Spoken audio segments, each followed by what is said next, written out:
आपने ना work by the forces तो कर लिया पूरा, है ना, जितने भी फोर्सेस थे उनके वर्क डन को हम लोगों ने सारी फोर्सेस के वर्क हम लोगों ने बेसिकली लास्ट क्लासेस में कैलकुलेट कर लिया, कुछ बचा नहीं था उसमें आपका।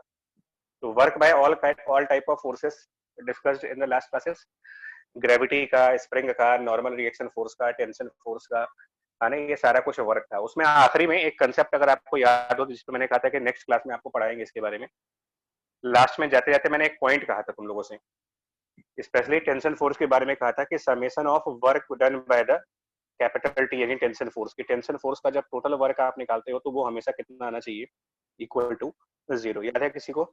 या यस सर। Yes sir. और फिर मैंने कहा था कि हम लोग इसको यूज करते हैं और इसको यूज करके कंस्ट्रेंट इक्वेशंस जो है वो आसानी से बन जाती हैं। Yes sir, you derived. Yes sir, yes. I will take some more examples for the constraint equation based on this concept, like first example, और थोड़े से डिफिकल्ट साइड के लेंगे, मतलब जानबूझ करके। तो देखो, अगर आपको या वैसे भी ले सकते नॉन डिफिकल्ट, जैसे भी करना चाहो आप। मैं एक एग्जांपल कुछ ऐसे ले लेता हूँ कि यहाँ पर एक ब्लॉक है, ठीक है, और ये इस तरीके से मान लो कनेक्टेड है, पुलिस के साथ कनेक्टेड है, प्लस यहाँ से भी पुली कनेक्टेड है, प्लस यहाँ से कोई ब्लॉक है, और देन इस तरीके से ये ऐसे करके कुछ और ड्रामेबाजी करनी पड़ेगी इसमें यार को।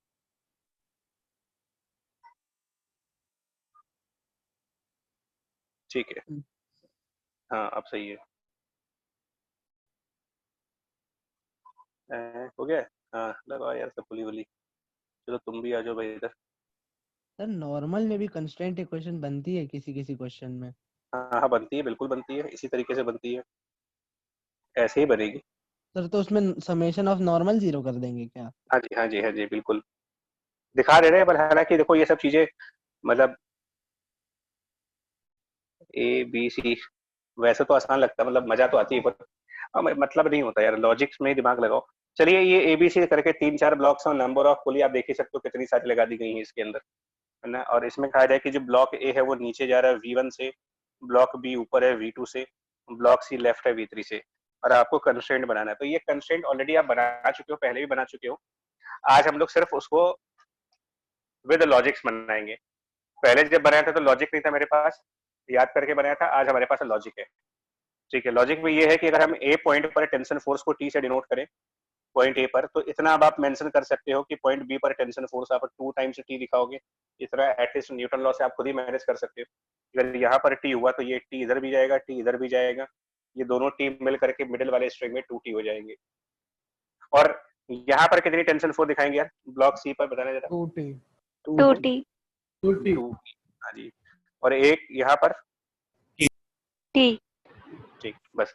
अब आप बताओ, वेलोसिटी को टाइम से मल्टीप्लाई करके डिस्प्लेसमेंट आता है यार, वेलोसिटी इनटू टाइम करके डिस्प्लेसमेंट आएगा। तो देखो यहाँ पर जो टेंशन फोर्स है इसका वर्क, इस वाली टेंशन फोर्स का वर्क, तो टेंशन फोर्स कैपिटल टी और इसका डिस्प्लेसमेंट, डिस्प्लेसमेंट को आप वेलोसिटी इनटू टाइम कर लो, वेलोसिटी मल्टीप्लाइड बाय छोटा सा टाइम कर दो dt। और क्योंकि ये डिस्प्लेसमेंट और वेलोसिटी, डिस्प्लेसमेंट और फोर्स अपोजिट है, तो वर्क के आगे माइनस साइन आएगा, फोर्स इनटू डिस्प्लेसमेंट। इसे 2t वाले फोर्स के बारे में जाओगे तो प्लस 2t, ठीक है, और multiplied by displacement which is velocity multiplied by time. इधर 3t वाले पे आओ, टोटल 3t है यहाँ पर, तो 3t into velocity v3 multiplied by time, बस ये हो गया। ये वाला कंसेप्ट हो गया, total work done by tension force 0, that's all. dt उड़ा दो, इसमें से t उड़ा दो, और सब उड़ाने के बाद जो बचेगी चीज वो बचेगी आपकी twice v2 plus 3v3 and minus v1 equal to 0। आई बात समझ में? Yes sir. आ गया कंस्ट्रेंट? बोलो भाई। Excuse me, sir. जी जी बच्चा बता दो। Sir, can you please explain why there is a dt in this equation? Work is defined as a force multiplied by displacement and velocity and time. Velocity multiplied by time. This factor is basically our displacement. Velocity into time. And Oh, tension so okay, is basically force. Okay, right? So it's another expression for displacement. Right. V into T. Okay, sir. Speed into time. Number 2. Thank you, sir. So much. Thank you. Point 2 जल्दी से देखो, एक और example दिखा दें आपको थोड़ा सा। तो आपको क्या होगा ना, कंस्ट्रेंट्स में अगर थोड़ा बहुत डर कभी का रहा ही होगा थोड़ा बहुत। क्या अरे भाटिया जी, आप कहीं से भी आओ, क्या करना है हमें यार, तो जिस डिवाइस से आना उस डिवाइस से आओ।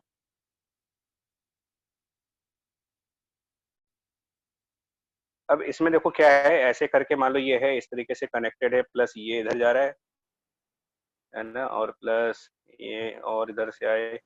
कहाँ लगा दे इसको भाई, और कहीं लगा दे क्या, लगा ही देते हैं सब जगह, 2-4 जगह लगा देते हैं। चलो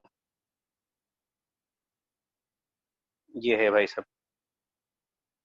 अब आपने फुल कॉन्फिडेंस रखना है बिल्कुल, है ना, फुल कॉन्फिडेंस के साथ चलना है। ये कैपिटल एम और ये छोटा एम उसके ऊपर रखा है, छोटा एम उसी के ऊपर है, और ये एक पुली यहाँ पर, एक पुली यहाँ पर, एक पुली ये, है ना। और आपसे कहा जा रहा है कि जो ये वेज है ये इस तरफ चल रहा है V2 से या V1 से, ये V1 से इधर जा रहा है, और ये छोटा वाला मास वेज के ऊपर V2 से नीचे आ रहा है, वेज के ऊपर, मतलब एब्सोल्यूट वेलोसिटी नहीं है वो। अगर हम वेज पे खड़े होकर देखेंगे तो छोटे वाले मास की वेलोसिटी V2 है, यानी कि V2 रिलेटिव वेलोसिटी है। समझ पा रहे हैं इसको?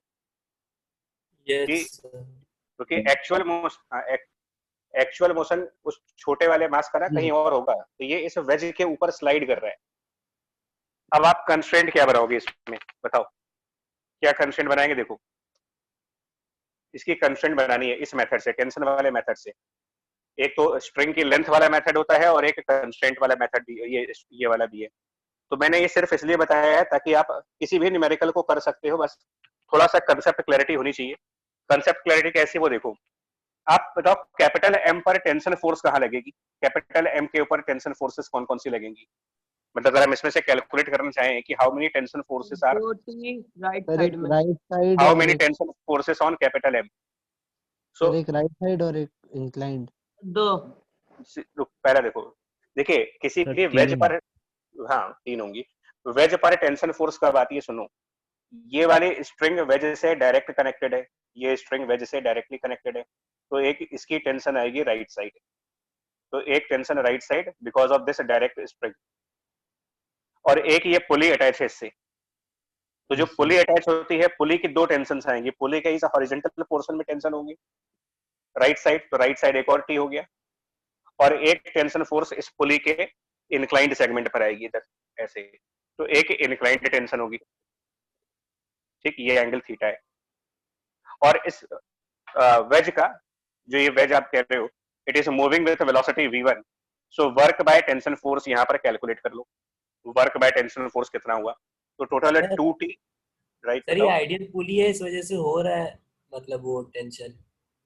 बच्चा नॉन आइडियल पुली भी होगी ना, तो भी आप कंस्ट्रेंट इस मेथड से निकाल सकते हो, बिकॉज कंस्ट्रेंट इक्वेशन का फोर्सेस से, मासेस से किसी से कोई कनेक्शन नहीं होता है। हाँ सर। अगर मान लो ये सिस्टम आइडियल नहीं है, पहली बात तो आपके सिलेबस में आइडियल सिलेबस ही आएगा, फिर भी गलती से अगर आपने बहुत बड़े पाप कर रखे हैं और आपके सिलेबस में आइडियल पुली नहीं आ गई क्वेश्चन में, तो पहला तो ये हो गया आप पापी हो, और दूसरा ये अगर आ भी गया तो भी हम कंस्ट्रेंट ऐसे ही निकालेंगे, कंस्ट्रेंट इक्वेशन। हाँ, तो वर्क क्या होगा यार, देखो सर एक बार टेंशन फिर से बता दीजिए कि कैसे आई।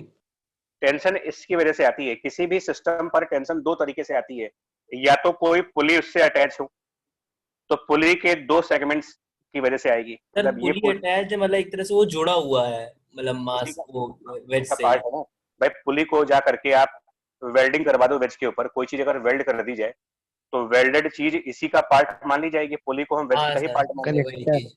तो एक टेंशन यहाँ पर, एक टेंशन यहाँ पर, 2 टेंशन ये हो गई, और एक टेंशन ये स्ट्रिंग जो डायरेक्ट कनेक्टेड है वेज के साथ, टोटल। सर 2T वाली नहीं आएगी टेंशन? कौन सी टूटी वाली? सर ये जो पुली से हमने कनेक्ट कर रखी है, ये पुली केवल में एज अ कनेक्टर एक्ट कर रहा है। पुली में हमेशा टूटी का होता है यार, ये एंगल बन रहा है इन दोनों के बीच में। हाँ जी सर। तो बेसिकली आपने जो टेंशन दिखाया वो क्लैंप वाला ही है। हाँ जी, क्लैंप वाला है, मतलब यहाँ वाली फोर्स।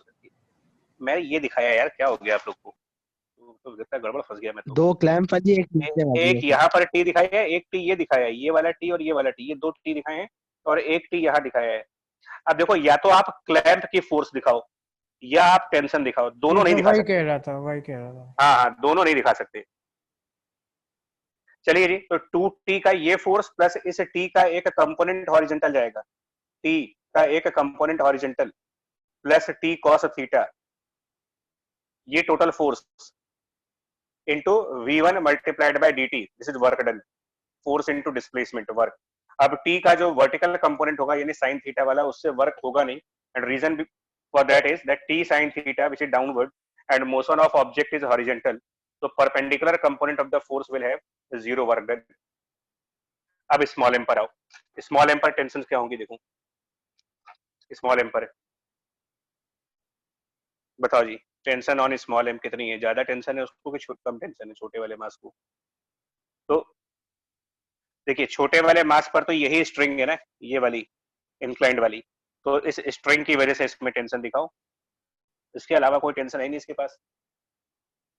लेकिन इसके पास मोशन किस तरफ है, मतलब इसका वेलोसिटी किस तरफ है टेंशन का? तो एक सीधा सा कंसेप्ट मैंने कई बार तुमको बोला है, कैरियर वाला कंसेप्ट, कि ये मास वेज के ऊपर कैरी हो रहा है, ये मास वेज के साथ कैरी कर रहे हो, तो कैरियर वाली वेलोसिटी तो आएगी ही आएगी उसके अंदर, दैट मींस कि इसके अंदर v1 वेलोसिटी तो रहेगी ही। ये बात समझ में आ रही है आपको कि v1 वेलोसिटी क्यों आ रही है इसके साथ? Yes sir. क्यों आ रही है? Because small m is carried by the wedge, capital M. ठीक, तो ये वेलोसिटी तो आएगी ही आएगी, प्लस स्मॉल m उस कैरियर में स्लाइड भी कर रहा है v2 से, तो वो v2 भी आएगा, दो वेलोसिटी जाएंगी इसमें, ये दो वेलोसिटीज होंगी। This is exactly similar to what if you are inside the train, then train is carrying you as a passenger, then the velocity of train is same as the velocity of you, मतलब your velocity is same as the velocity of train, and if you start walking inside the train, then your walking velocity will be added with the train velocity to give the resultant velocity. Anyway, work क्या होगा यहाँ पर? ये तो ये work आ गया, अब एक और वर्क यहाँ पर वर्क, तो यहाँ पर वर्क है टेंशन T जी, रिलेटिव वाला, यहाँ पर वर्क हो गया, फोर्स हो गया, अब हमको डिस्प्लेसमेंट चाहिए, तो वर्क के लिए हमेशा आप डिस्प्लेसमेंट उसी डायरेक्शन में देखते हो जिस डायरेक्शन में फोर्स लग रहा है, फोर्स तो हमारा इस डायरेक्शन में लग रहा है ना, तो इसके पैरेलल कौन सा डिस्प्लेसमेंट हो रहा है? Displacement which is parallel to this force, तो इसके पैरेलल कौन सी वेलोसिटी है, इस फोर्स के पैरेलल में कौन सी वेलोसिटी है? तो आंसर है v2, लेकिन v1 का एक कंपोनेंट भी तो उधर जाएगा। Yes sir. क्या v1 एंटी पैरेलल है, तो वो तो वर्क के साइन में एडजस्ट कर देंगे ना, force, yes, and this is the total velocity which is parallel to force, net velocity parallel to force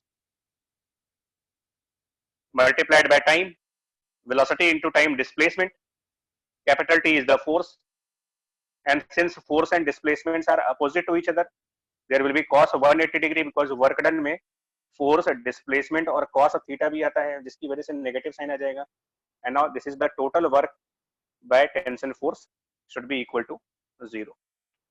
क्या बच जाएगा आंसर देखो, सारे t चले जाएंगे,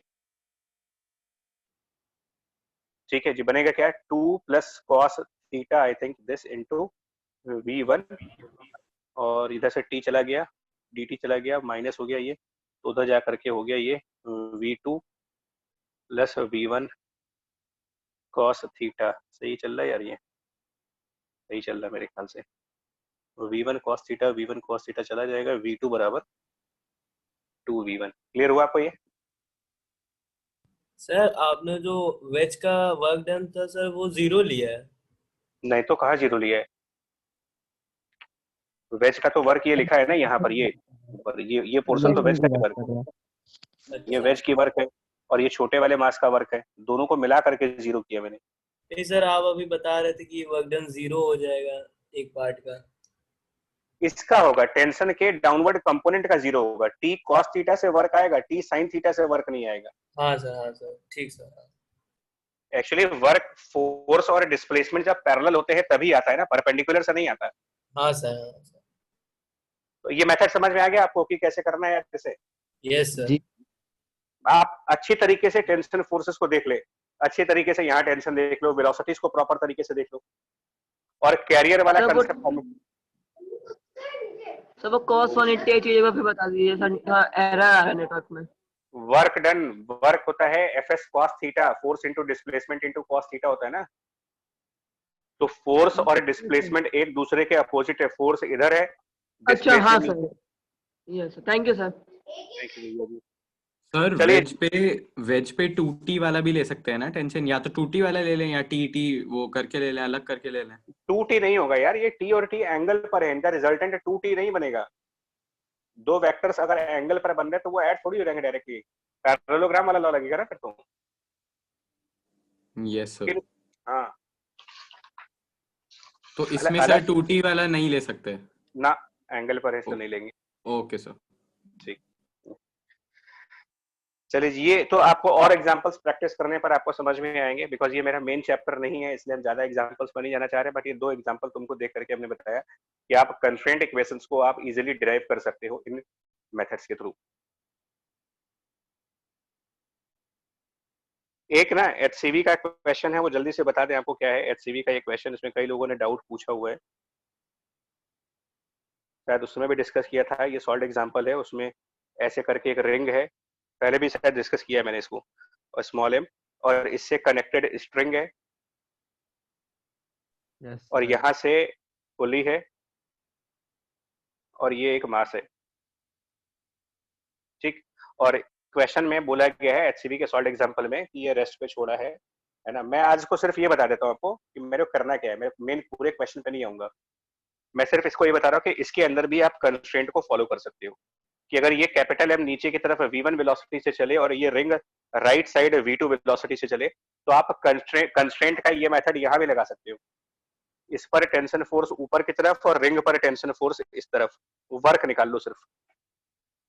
तो यहाँ पर force and velocity they are opposite to each other, so work done will be minus because they are opposite, तो negative work will be at this point minus T v1, उसको time से multiply करते हैं displacement के लिए, and here the force and velocity are making theta angle, so work at this point, force and displacement theta v2 plus t v2 cos theta, and this total work will be 0, so ये एक direct approach बन जाती है v1 equal to v2 cos theta।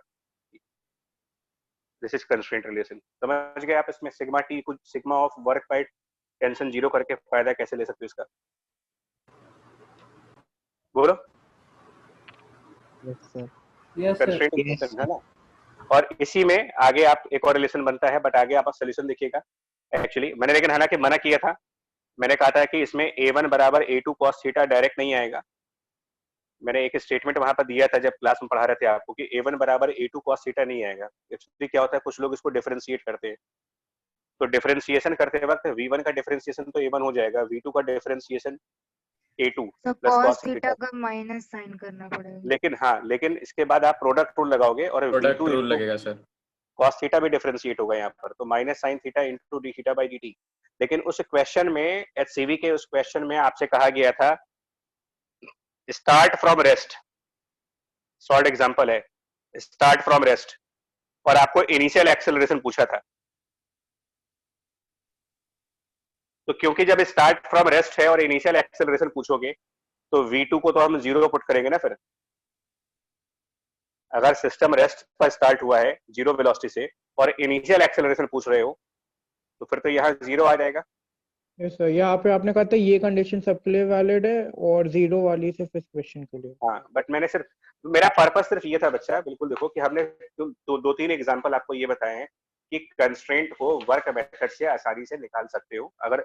अगर पहले के method में confident नहीं हो तो, अगर पहले का मेथड सही से काम कर रहा है आपके लिए तो जबरदस्ती आप नया मेथड मत लगाए, बट अगर पहले का, हाँ जी बताओ। ये वाले क्वेश्चन में तो सबका समेशन जीरो करके ही आंसर आ जाएगा। एक हाँ जी बताओ। हाँ, अभी क्या पूछे जहाँ थे पे आप? मतलब सिग्मा वाली इक्वेशन लगाई है। हाँ हाँ, क्या फिर से पूछो, कोई डाउट? सुन नहीं पाया बच्चा, डाउट क्या पूछे थे? सर जहाँ से minus T V one D T plus T V two cos theta D T नहीं होगा? हाँ ये सॉरी यार, यहाँ dt रह गया, टाइम छूट गया। हालांकि टाइम ना भी लिखें तो फर्क नहीं पड़ता क्योंकि तो जीरो जा रहा है। दोनों में से टाइम ना लिखो तो फर्क नहीं पड़ता। आपको ये लॉजिक समझ में आ गया ना? ये जी सर जी। चलो यस एक और एग्जांपल बच्चा देखो है नॉर्मल को लेकर के भी, summation of work by the normal reaction force is also 0। ये लास्ट क्लास में डिस्कस किया था कि नॉर्मल रिएक्शन फोर्स का कंप्लीट वर्क निकालोगे तो हमेशा 0 आएगा। और इसके ऊपर भी बड़ा एक फेमस क्वेश्चन है इरडो का, और उस इरडो के उस क्वेश्चन को उठा पे रखकर मतलब कई लोगों ने कई तरीके से पूछा है कि एक वेज है, उसके ऊपर ऐसे करके एक रॉड है, और वो रॉड सिर्फ वर्टिकल मोशन कर सकती है। अब मुझे नहीं सर पता आप में से किस में भी आया था शायद किसमें बच्चा। ऐसा सिमिलर टाइप का। सीपीटी में भी आया था इस तरह का। हाँ स्टडी पैकेज में भी है। ठीक है, आस्था ने भी भेजा था, ठीक है। Yes, और ये देखो कोई दिक्कत नहीं बच्चे, इसमें क्या है कि इस वेज को मान लो हम पुश कर रहे हैं फोर्स एफ लगा करके, और ये वेज इधर जा रहा है, इसका मास एम है, ये रॉड का मास एम है। क्वेश्चन में ये जरूर कहा गया है कि जो रॉड है उसको किसी तरीके से आपने कुछ ये कर रखा है कि वो लेफ्ट राइट नहीं जा सकता, वो सिर्फ रॉड वर्टिकल मोशन कर सकता है, ऊपर जा सकता है, नीचे आ सकता है, लेफ्ट राइट नहीं हो सकता। ये can not move to the left, can not move to the right, can move in the upward direction, can move in the downward direction, and this wedge is pushed by the force of capital F on a frictionless surface mu 0, और यहाँ पर भी mu 0 है। So देखो वैसे तो equation क्या बनेगी, न्यूटन लॉ का न्यूमेरिकल है, तो वैसे आप क्या करोगे, फोर्सेस दिखाओगे, फ्री बॉडी डायग्राम दिखाओगे, फ्री बॉडी डायग्राम्स में इस कैपिटल M के ऊपर यहाँ पर mg का फोर्स दिखाओगे, नॉर्मल बाय ग्राउंड दिखाओगे ng, इस रॉड की वजह से एक एंगल पर नॉर्मल आएगा n, उसके अलावा इस नॉर्मल का रिएक्शन रॉड के ऊपर लगेगा, और रॉड का अपना force of gravity small mg, इसके अलावा और कोई फोर्सेस नहीं होंगी। तो न्यूटन लॉ का न्यूमेरिकल है तो बिना फ्री बॉडी डायग्राम के कुछ होगा भी नहीं, तो पहले आपने सारी फोर्सेस कंसीडर कर ली। इसके बाद क्योंकि वेज का मोशन लेफ्ट साइड होगा ऑब्वियस है, तो इसको a1 मान लेते हैं, और रॉड का मोशन ऊपर होगा, ये भी ऑब्वियस है, a2। अब आप इक्वेशंस बनाओगे, इक्वेशंस कैसे बनाओगे सुनो, a1 की इक्वेशन बनाओ, तो capital M a1 equal to, आपको स्टेटमेंट याद होना चाहिए कि हमेशा a1 के पैरेलल में फोर्स देखो, तो इस a1 मतलब हॉरिजेंटल, वेज पे जितनी भी फोर्सेस आपके सामने दिख रही हैं उसमें से हॉरिजेंटल फोर्स कौन सी है, तो पहली हॉरिजेंटल फोर्स एक तो कैपिटल F हॉरिजेंटल है, जो आप बाहर से पुश कर रहे हो उसको कैपिटल F जी परिणाम, हाँ ठीक है। और इस n का एक कंपोनेंट आएगा, अब n का कंपोनेंट कौन सा आएगा ये आपको सोचना पड़ेगा बार बार, यहीं पर गलती होती है। इस n को, हाँ सुबी, इस n को रिजॉल्व करेंगे तो इसका एक हॉरिजेंटल और एक वर्टिकल कंपोनेंट आएगा। हॉरिजेंटल कंपोनेंट जो आएगा ना इसका, वो n sin थीटा होगा, जो f के अपोजिट होगा, तो इसलिए माइनस चला जाएगा। बस एक इक्वेशन ये। दूसरी इक्वेशन कौन सी बनेगी, देखो इस रॉड के लिए, रॉड के लिए ma2, अब a2 के पैरेलल कौन सा फोर्स है, a2 के पैरेलल, तो parallel to a2 vertical direction में है, तो जी सर mg, लेकिन mg a2 के पैरेलल तो है लेकिन अपोजिट है, और n का कंपोनेंट a2 के पैरेलल भी जाएगा और a2 की डायरेक्शन में भी जाएगा, और वो कंपोनेंट cos थीटा वाला होगा, तो n cos theta minus mg लिखोगे। ये समझ में आया कैसे लिखा मैंने? Yes sir. ठीक। अब तीसरी आएगी a1 a2 का रिश्ता क्या है, a1 और a2 का क्या रिश्ता बन रहा है भाई, तो देखो इनके बीच का रिलेशन ये है, इससे भी ला सकते हो, बहुत सारे तरीके हैं इसके।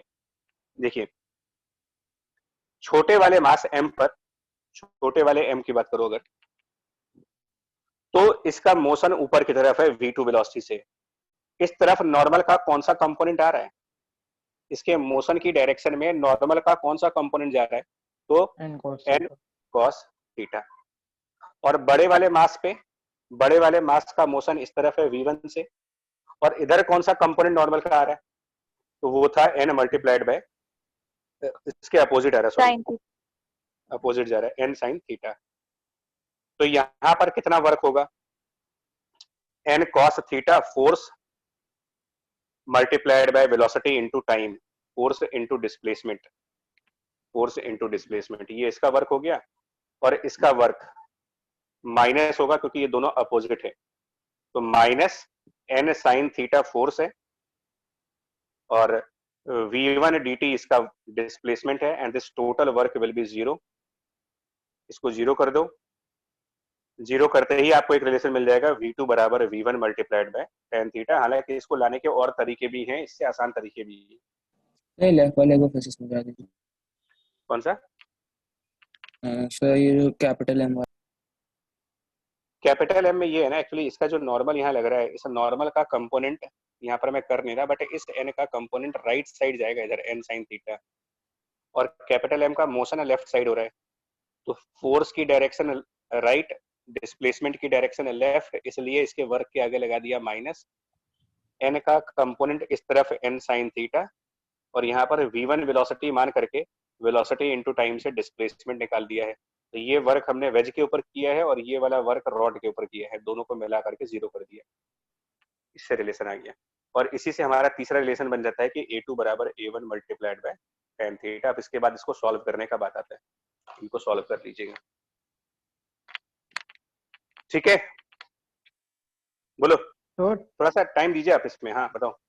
सर यहाँ पे भी A2 is equal to A1 tan theta, तो तभी आएगा ना वो इनिशियल। नहीं, यहाँ पर कोई दिक्कत नहीं, यहाँ थीटा फिक्स एंगल है, थीटा वेरिएबल एंगल नहीं है। यहाँ थीटा वेज का एंगल है, वो फिक्स एंगल है, वो कांस्टेंट है, वो डिफरेंशिएट नहीं होगा। ओके यहाँ पर थीटा वेरिएबल था, क्योंकि जब ये रिंग आगे आ जाएगी ना, इसमें प्रॉब्लम है, क्योंकि इसमें जब कुछ देर बाद ये रिंग आगे आ जाएगी, मान लो यहाँ कहीं तो पर, थीटा बड़ा होने लगेगा। हाँ, तो थीटा वेरिएबल है, इसलिए डिफरेंशिएट कर रहे हो। इसमें थीटा वेरिएबल नहीं है, इसमें ये रिलेशन हमेशा होल्ड करेगा। सर हाँ जी, तो जैसे ये समेशन वाली जो ट्रिक होती है सर, ट्रिक नहीं, उसमें लॉजिक है यार। हाँ सर मतलब वही तो सर, उसमें आपने जैसे टेंशन का समेशन जीरो हो गया, नॉर्मल का हो गया सर, वैसे ही स्टैटिक फ्रिक्शन वगैरह इनका भी जीरो हो जाता होगा, उससे भी आता होगा आंसर। स्टैटिक फ्रिक्शन से फायदा नहीं होता ना, कंस्ट्रेंट नहीं बनता उससे। जी सर। देखिए, हमने कहा था तीन फोर्सेस हैं जिनके टोटल वर्क जीरो होते हैं, नॉर्मल, टेंशन और स्टैटिक फ्रिक्शन। इन तीनों के टोटल वर्क हमेशा जीरो आएंगे, टोटल वर्क। इसमें नॉर्मल और हाँ, टोटल मतलब जिनके बीच वो लग रहा है, जैसे नॉर्मल रॉड और वेज के बीच लग रहा है ना, तो रॉड का वर्क और वेज का वर्क मिला करके जीरो आएगा। चलो बच्चा, इसको आप कंस्ट्रेंट में और प्रैक्टिस करेंगे, बट ये कंसेप्ट क्लियर हो गया लॉजिक का। अभी हम इस टॉपिक पर आ रहे हैं जो आज पढ़ाने के लिए बैठे थे हम लोग, वो टॉपिक है हमारा वर्क कैलकुलेशंस के बाद नेक्स्ट टॉपिक आता है बेसिकली वर्क एनर्जी थ्योरम। ये जो मेन पार्ट आ रहा है आपका, तो वर्क एनर्जी थ्योरम देखो, हालांकि ये ना दो बार पढ़ोगे आप, एक बार अभी पढ़ोगे और एक बार रोटेशनल मैकेनिक्स में पढ़ोगे। दैट मींस अभी जो आप पढ़ रहे हो वो पढ़ रहे हो for a particle. Previous class में भी कहा था कि मैकेनिक्स दो हमेशा दो ब्रांचेस में डिवाइडेड है, एक पार्टिकल्स की और एक बॉडीज की, रिजिड बॉडीज की। तो उनके अलग कंसेप्ट्स हैं, इनके अलग कंसेप्ट्स हैं। वर्क एनर्जी थ्योरम अभी हम जो डिस्कस करेंगे वो पार्टिकल्स के केसेस में डिस्कस करेंगे। और इसका स्टेटमेंट ये कहता है, स्टेटमेंट कहता है कि sum of work by all forces, sum of work by all forces on a particle is equal to change of its kinetic energy. Straightforward इसका statement है। That means summation of work by the all forces is equal to change of kinetic energy of that particle. और इसको ना थोड़ा ध्यान से समझना है, क्योंकि इसके अंदर ना फॉर्मूले के अलावा आपकी अंडरस्टैंडिंग काम करेगी, साइंस की एक्चुअल अंडरस्टैंडिंग काम करेगी आपकी। ओके, इसका प्रूफ भी मांगते हैं स्कूलों में, या वैसे भी प्रूफ मांगते हैं कि इसका प्रूफ दे दीजिए, क्या प्रूफ होगा इसका। तो प्रूफ के लिए आप ये कह सकते हो कि समेशन ऑफ फोर्स जो होता है वो मास इनटू एक्सेलरेशन होता है। और हम प्रूफ जो है ना फॉर वन डायमेंशनल मोशन दे रहे हैं, स्कूल के पॉइंट ऑफ व्यू से दे रहा हूँ प्रूफ। मतलब वैसे तो आप मुझसे पूछोगे तो मैं जनरल प्रूफ भी दे सकता हूँ आपको, 3 डायमेंशन का भी। तो summation of force is equal to mass into acceleration आपने कह दिया, और इसके बाद हम ये कह देते हैं कि समेशन ऑफ फोर्स अगर मास इनटू एक्सेलरेशन है तो इसको डिस्प्लेसमेंट से मल्टीप्लाई किया, इनटू ds मल्टीप्लाई कर दिया, is equal to mass a into ds, ये मल्टीप्लाई कर दिया दोनों तरफ ds से। तो लेफ्ट हैंड साइड तो जो क्वांटिटी बन जाएगी वो आपको हो जाएगी समेशन ऑफ वर्क में force into displacement. Resultant force multiplied bye displacement will become resultant work. और ये स्टेटमेंट यहां पर होल्ड करेगा, सुनो मेरी बात, क्यों होल्ड करेगा। पिछली 2 क्लासेस में एक बात मैंने आपसे बड़ी क्लियर कट कही थी, work by resultant force and resultant of work by all forces. क्या दोनों एक ही बातें हैं? वर्क सर बाय, अलग होंगे। सुन लो ध्यान से, हाँ बच्चा, अगर अलग मैं होती पूछूं है। वर्क बाय रिजल्टेंट यानी सम ऑफ फोर्सेस, कि सारी फोर्सेस को ऐड करके उनका वर्क निकालें, and sum of work by all forces, क्या ये दोनों का एक ही मतलब है? No sir. हाँ नो सर। सर। इस कंटेस्ट में, यहाँ के कंटेस्ट में बात करो, अगर आप एक पार्टिकल की बात कर रहे हो। यस सर, तब तो एक ही ये मतलब तो होगा तब सही है। सर, वरना हाँ सिस्टम ऑफ पार्टिकल के लिए इंटरनल फोर्स भी आ जाएंगे। राइट, यहाँ पर सही है ये चीज। आपको मैंने पहले ही क्लियर कर दिया कि हमारा जो अभी का कंसर्न है वो कंसर्न है एक पार्टिकल को लेकर के, हम बॉडीज की डिस्कशन कर ही नहीं रहे। रिजिड बॉडी के डिस्कशन के टाइम पर ये दोनों बराबर नहीं होंगे सर वो ऑब्जेक्ट के लिए चेंज हो जाता है बस। हाँ हाँ हाँ, मतलब अगर आप क्वेश्चन आंसर के फॉर्म में पूछोगे तो they are not always equal, question answer form में they are not always equal, but in this contest where we are considering the single particle motion of a single particle, so at present they are equal, at present they are equal, मतलब they are equal but not always equal, they are equal for a particle, single particle, but they are unequal for the objects जिनमें size होते हैं कुछ। क्योंकि पिछले class में एक example दिया था आपको कि दो फोर्स इक्वल अपोजिट लगाओ आप, तो सम ऑफ फोर्सेस तो जीरो हो गया सर वो चार्ज पार्टिकल वाला। हाँ जी, तो work by zero force, torque वाला, लेकिन सम ऑफ वर्क उनका पॉजिटिव आया था। एक्शन रिएक्शन का एग्जांपल लिया था मैंने, कई सारे एग्जांपल थे। एनीवे, तो इस क्वेश्चन में तो ये चीज सही है ना, इस क्वेश्चन में sum of forces into displacement is actually sum of work, और हम क्या करेंगे, राइट साइड पर इंटीग्रेट कर देंगे, तो ये एम, और यहां पर एक और काम करेंगे जो काइनेमेटिक्स है ना, काइनेमेटिक्स में एक चीज कही जाती है कि एक्सेलरेशन बराबर v into D V divided by D S, ये आप काइनेमेटिक्स में पढ़ते हो। तो यहीं पर एक्सेलरेशन को रिप्लेस करेंगे, v D V divided by D S into D S and D S cancel out, velocity की लिमिट्स पुट कर देंगे इनिशियल स्पीड से फाइनल स्पीड तक। अब आप खुद देख लो राइट हैंड साइड पर क्या बनेगा, sum of work by all forces is equal to m half v, M V F square minus V I square. हाँ, तो हाफ एम है V F square minus V I square, which is actually change of kinetic energy. यही statement है कि sum of work by all forces is equal to change in kinetic energy for a single particle. तो ये इसका छोटा सा proof भी मांग सकते हो, प्रूफ भी कर सकते हो आप, वर्क एनर्जी थ्योरम को प्रूफ करने को दिखाया जाए। अब हम लोग इसके एप्लीकेशन पार्ट पे चलेंगे यार, मतलब बेसिकली आपको क्वेश्चंस लगाने हैं, प्रॉब्लम्स करनी है, तो चलते हैं इसके एप्लीकेशन पार्ट की तरफ, ग्रेजुअली क्वेश्चंस लेके चलते हैं।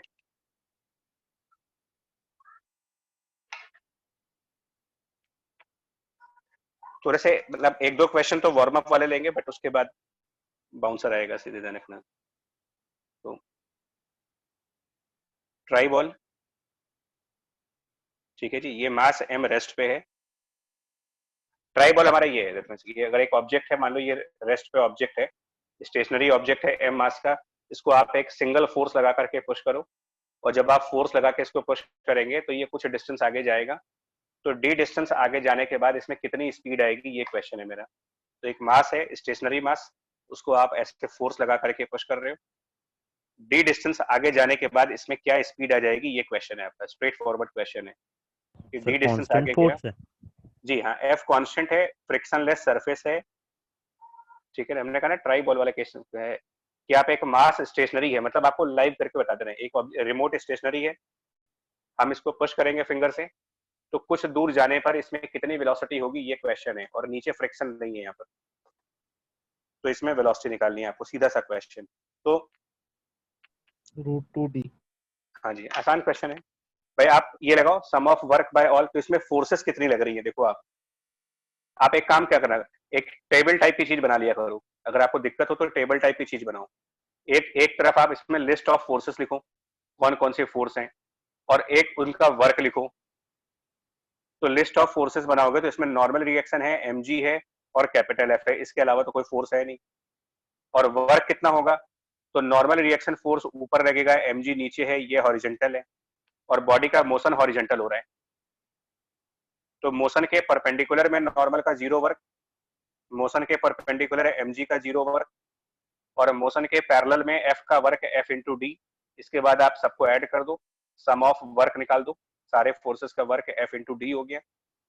और फिर इस थियरम को यूज कर लो कि जो सम ऑफ वर्क निकाला है यानी कि f into D should be equal to 1/2 times mass m final speed, और इनिशियली वो रेस्ट पे था, तो स्ट्रेट फॉरवर्ड v की वैल्यू बन जाती है √2f/m।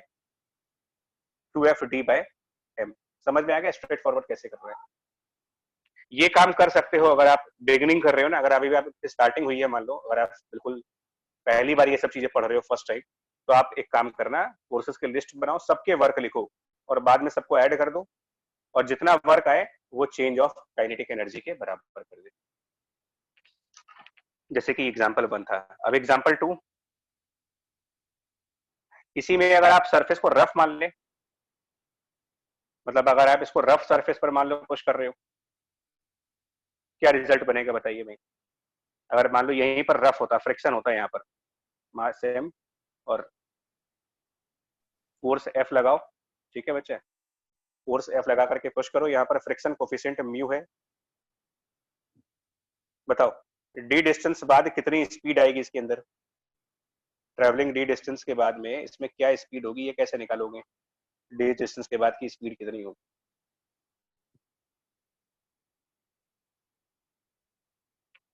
जी देव, तो अभी देखो, अभी इसमें कितने फोर्स आ जाएंगे, ठीक है, इसमें पिछले वाले लिस्ट में से क्या बढ़ जाएगा?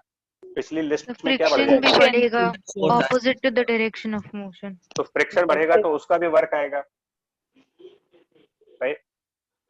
देखो नॉर्मल लगेगा, mg लगेगा, कैपिटल F लगेगा और फ्रिक्शन लगेगा।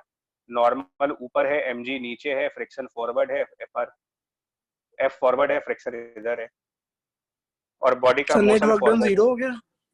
कहाँ 0 हुआ यार? देखिए नॉर्मल का वर्क 0,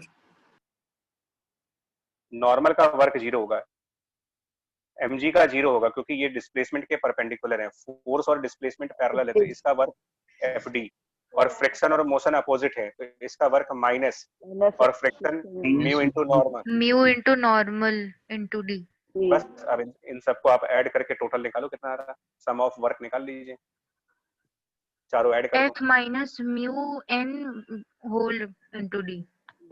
हाँ, तो अब आप जब इन सबको ऐड करेंगे तो जानते हो क्या बनेगा? इन सबको ऐड करके बनेगा F into D minus mu, और नॉर्मल बराबर mg यहाँ पर इंटू डी, और इसको पुट कर देंगे change of kinetic energy half m v square. ठीक है जी, यहाँ तक सही है? Yes sir. Yes sir. चलो आगे बढ़ते हैं जल्दी से। सर 1 मिनट दिखा दीजिए जो लास्ट में लिखा आपने। हाँ देखो बच्चा देखो,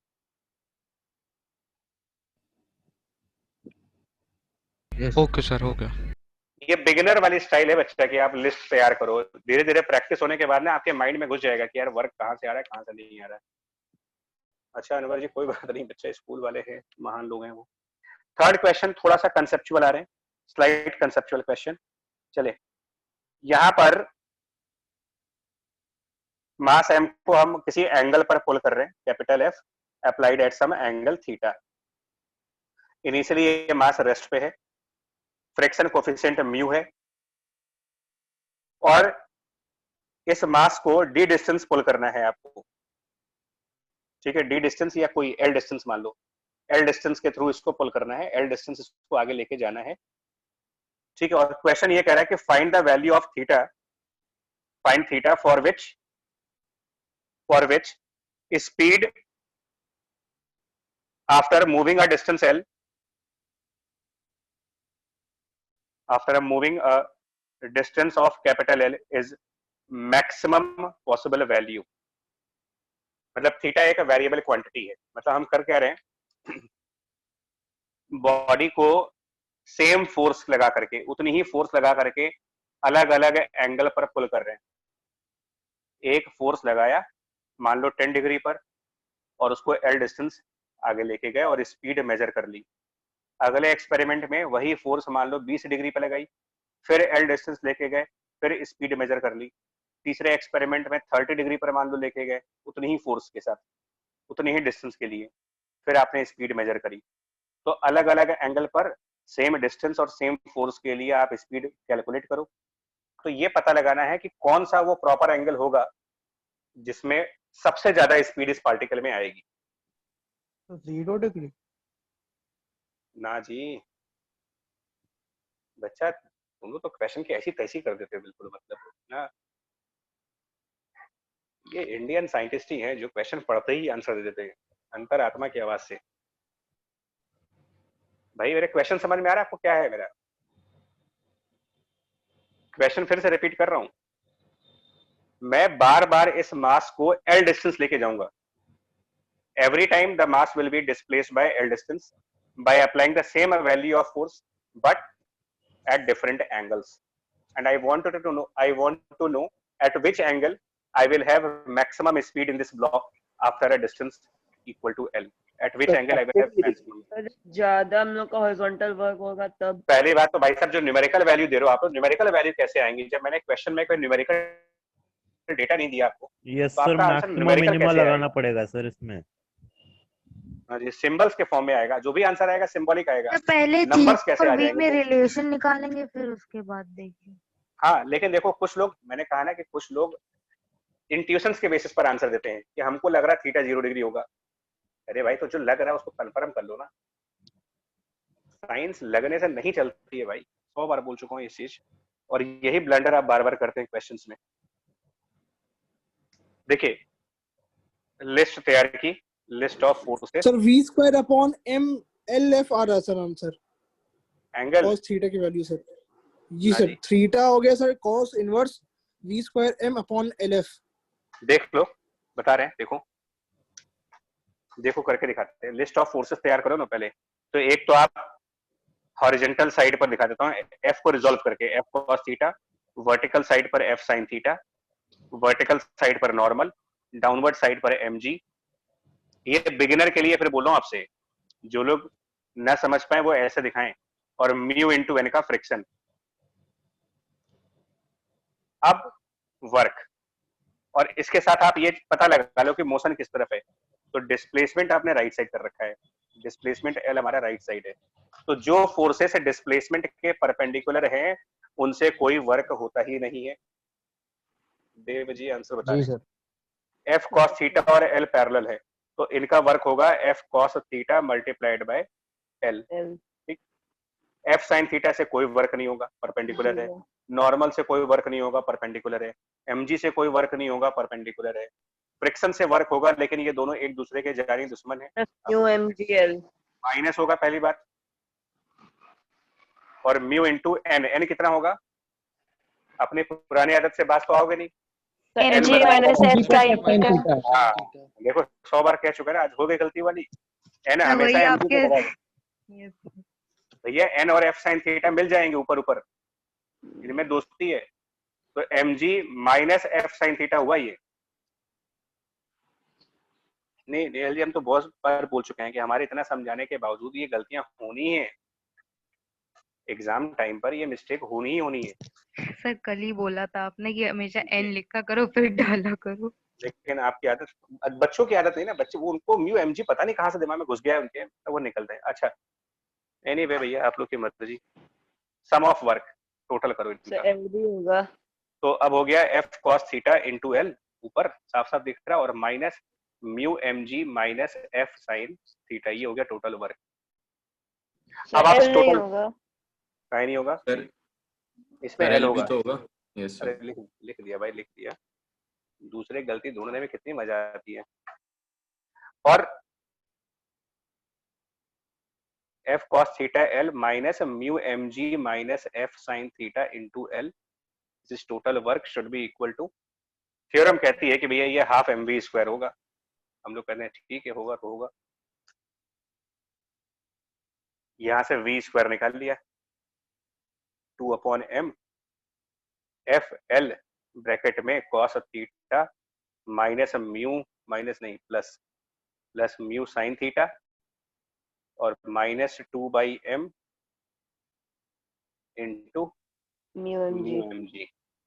बस अब आपको ना कैलकुलस का मैक्सिमा मिनिमा लगाना पड़ेगा, maxima and minima of calculus. Sir equals to 0 करने पड़ेगा डेरिवेटिव डिफरेंशिएशन करके कि मैक्सिमम tan के लिए इनवर्स म्यू आ जाएगा आपका। हाँ जी, इसका डिफरेंशिएशन करके 0 करोगे, ये प्रॉपर्टी कैलकुलस में आती है। तो Yes, जब डिफरेंशिएट करेंगे तो डिफरेंशिएट करने पर 2/m FL cos थीटा को डिफरेंशिएट करेंगे तो minus sine theta, minus theta और साइन थीटा को डिफरेंशिएट करेंगे cos थीटा, और ये जो टर्म है ये पूरा कांस्टेंट है, म्यू का तो कांस्टेंट का डिफरेंशिएशन 0 इक्वल टू 0। इसको हाँ सॉल्व करके फाइनल आंसर आपका ये आएगा theta equal to tan inverse of mu. tan inverse mu angle पर अगर आप पुल करोगे तो एक गिवन डिस्टेंस के बाद सबसे ज्यादा स्पीड होगी पार्टिकल के अंदर, और कुछ लोगों ने बिगिनिंग में 0 डिग्री कहा था, वो अंदाजे के बेसिस पे कहा था, उनको ऐसा लगता है कि हम सीधा पुल करेंगे तो ज्यादा डिस्टेंस ज्यादा स्पीड आएगी, ऐसा होता नहीं है फिजिक्स में। आप tan इनवर्स म्यू एंगल पर पुल करिए, पार्टिकल पे सबसे ज्यादा स्पीड आएगी। ये काफी बार आ चुका है ये वाला एंगल है, yes sir.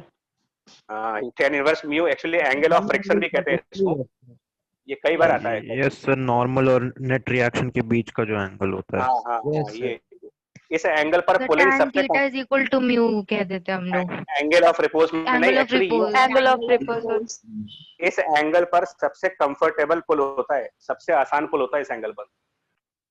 Pulling at this angle is much easier than pulling at any other angle.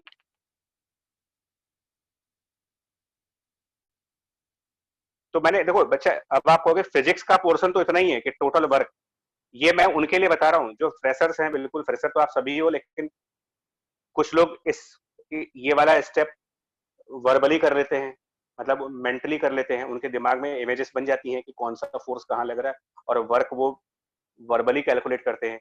लेकिन जिनको दिक्कत है, आप में से जिनको लग रहा है कि वर्क निकालने में प्रॉब्लम है, इसीलिए मैं न्यूटन लॉ के टाइम पर ना चेकलिस्ट बार बार दे रहा था आपको, याद करो न्यूटन लॉ के टाइम पर फ्री बॉडी डायग्राम की बार बार मैंने तुम्हें चेकलिस्ट दी है, ताकि आपके लिस्ट ऑफ फोर्सेस अगर तैयार है तो उसके आगे सिर्फ एक स्टेप बढ़ जाओ, फोर्सेस की लिस्ट बना करके एक स्टेप आगे आ जाओ, वर्क निकालो, सारा वर्क ऐड करके चेंज ऑफ काइनेटिक एनर्जी कर दे। तो मोशन में इधर का वर्क ही 0 ही होगा। हाँ जी बच्चा, क्या हो गया? और यहीं पर भी बताएंगे आपको, जब ये सारा वर्क निकाल लोगे ना, यही से कंजर्वेशन ऑफ एनर्जी वगैरह भी सब बन जाता है। अगर वर्क एनर्जी थ्योरम आता है तो कंजर्वेशन ऑफ एनर्जी की कोई जरूरत नहीं है आपको, बिना कंजर्वेशन ऑफ एनर्जी के भी न्यूमेरिकल किए जा सकते हैं, जस्ट प्रोवाइडेड आपको वर्क एनर्जी थ्योरम अच्छी तरीके से पता हो। मैं एक और प्रॉब्लम ले रहा हूँ। हाँ जी पूछो, बताओ। सर वो जो आपने मैक्सिमम मिनिमा के लिए किया, तो हमें क्या पता कि वो मैक्सिमा होगा या मिनिमा?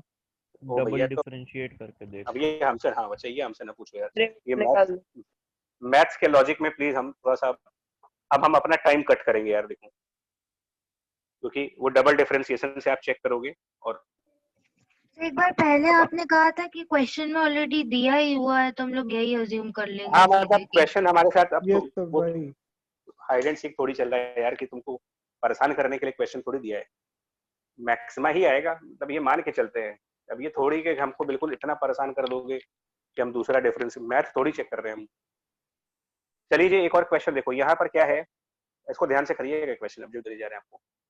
इसमें ये ब्लॉक स्प्रिंग से अटैच है, एम मास का ब्लॉक स्प्रिंग से अटैच है, वॉल से अटैच है, प्लस यहाँ पर एक फ्लोर है, स्प्रिंग कांस्टेंट के है, और ये मास रेस्ट पे छोड़ रहे हैं। मैं क्वेश्चन की लैंग्वेज लिख रहा हूँ यहाँ पर। Initially mass is released at rest,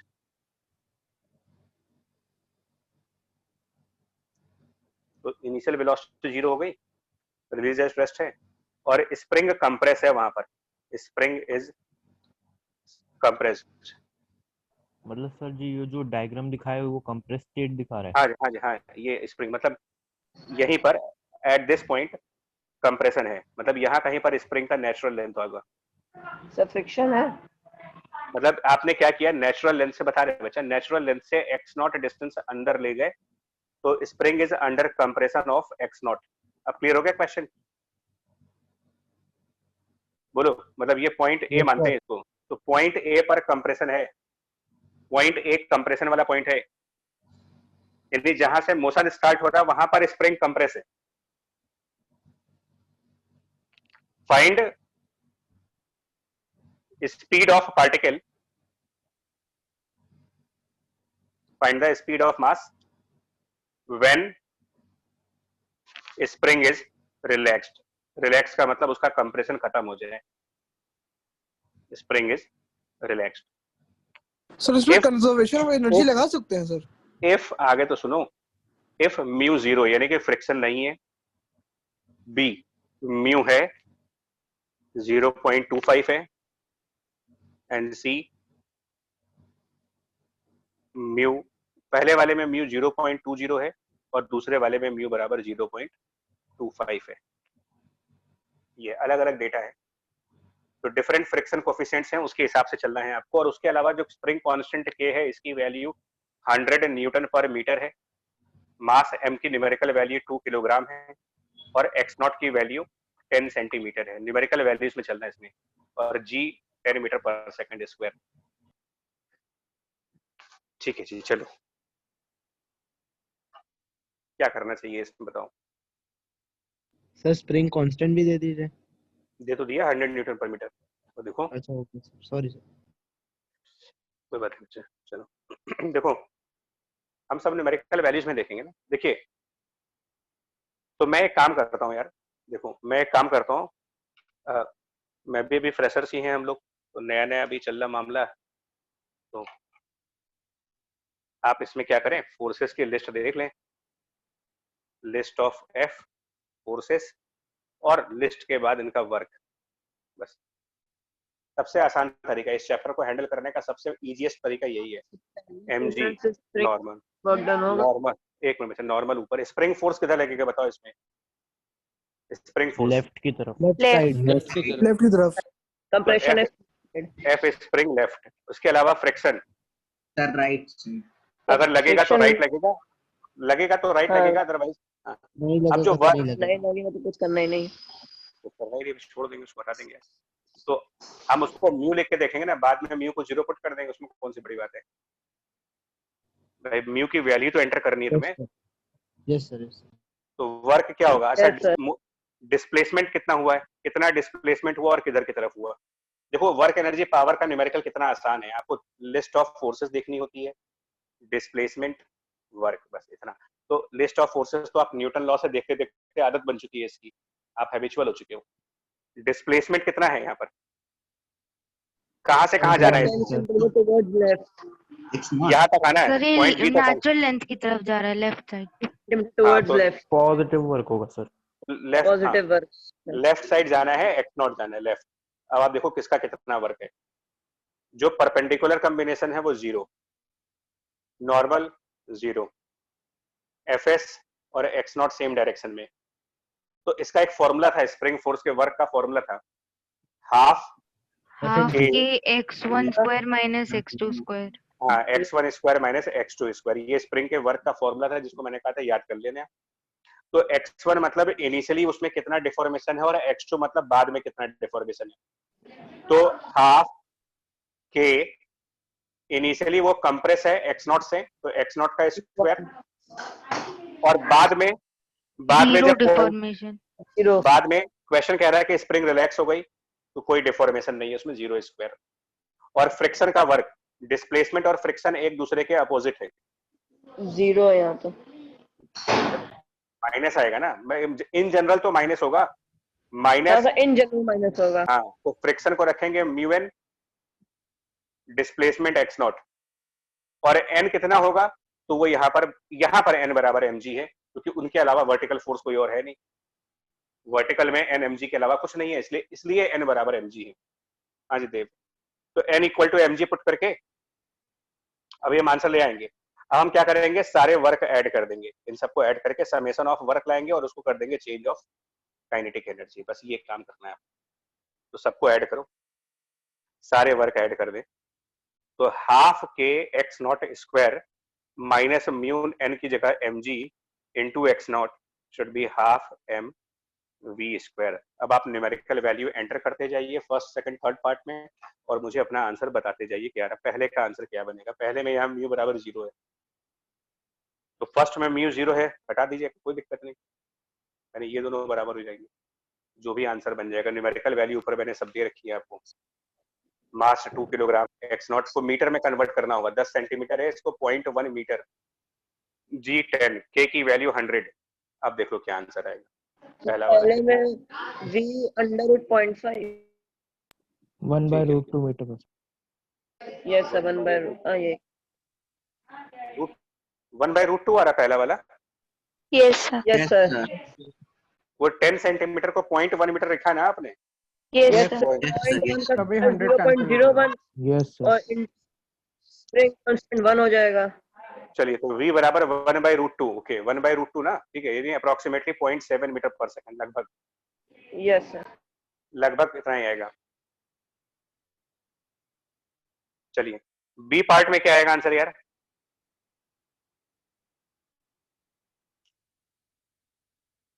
बोलो बच्चे जल्दी से, बी पार्ट में। √0.3 नहीं नहीं सर नहीं।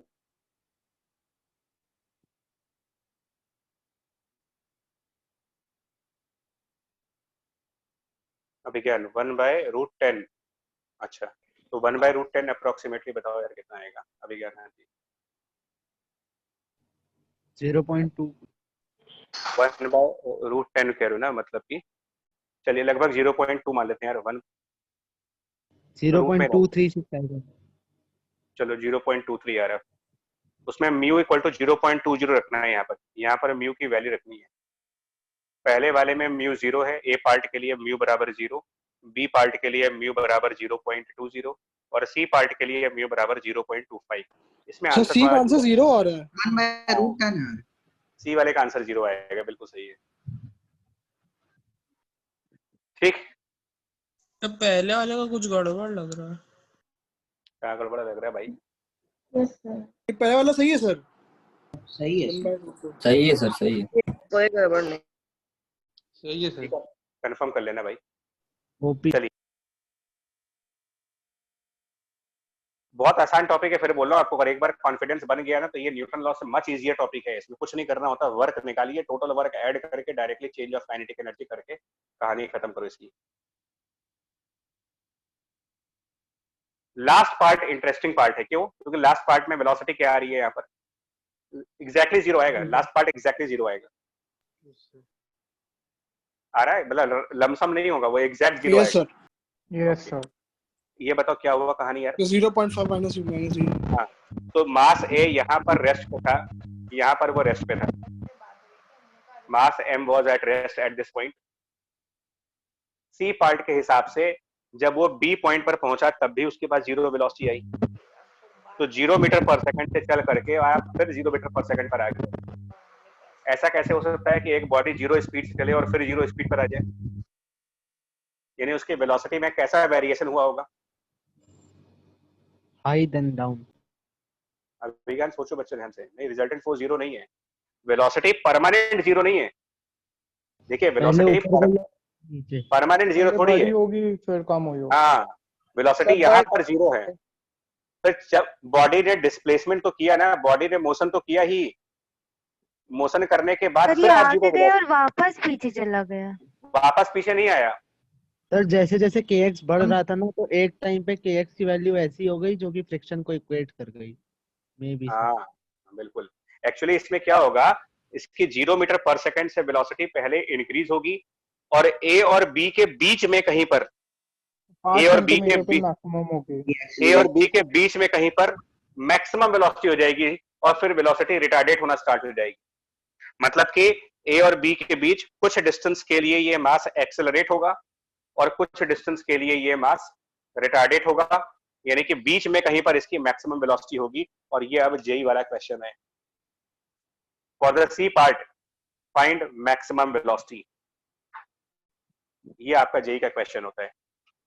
जेई वाले सीधे यहां पर कूदते हैं, वो इस तरीके से ना, स्टेप बेबी स्टेप नहीं देंगे आपको कि स्टेप बाय स्टेप चलो ना, वो सीधे पूछेंगे बताओ ए और बी के बीच मैक्सिमम स्पीड कहां पर है। तो आधों को तो यही समझ में नहीं आता कि यार मैक्सिमम स्पीड कहां से आ गई।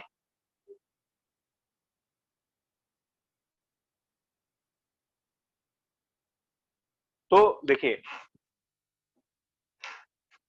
मैक्सिमम स्पीड की कंडीशंस बताइए पहले तो क्या होगी, मैक्सिमम स्पीड कहाँ पर होगा, इसकी क्या कंडीशंस होंगी, ए और बी के बीच में कौन सा ऐसा पॉइंट है जहां पर मैक्सिमम स्पीड है? हाँ एक्सेलरेशन जीरो है। ज्यादा होगी सर।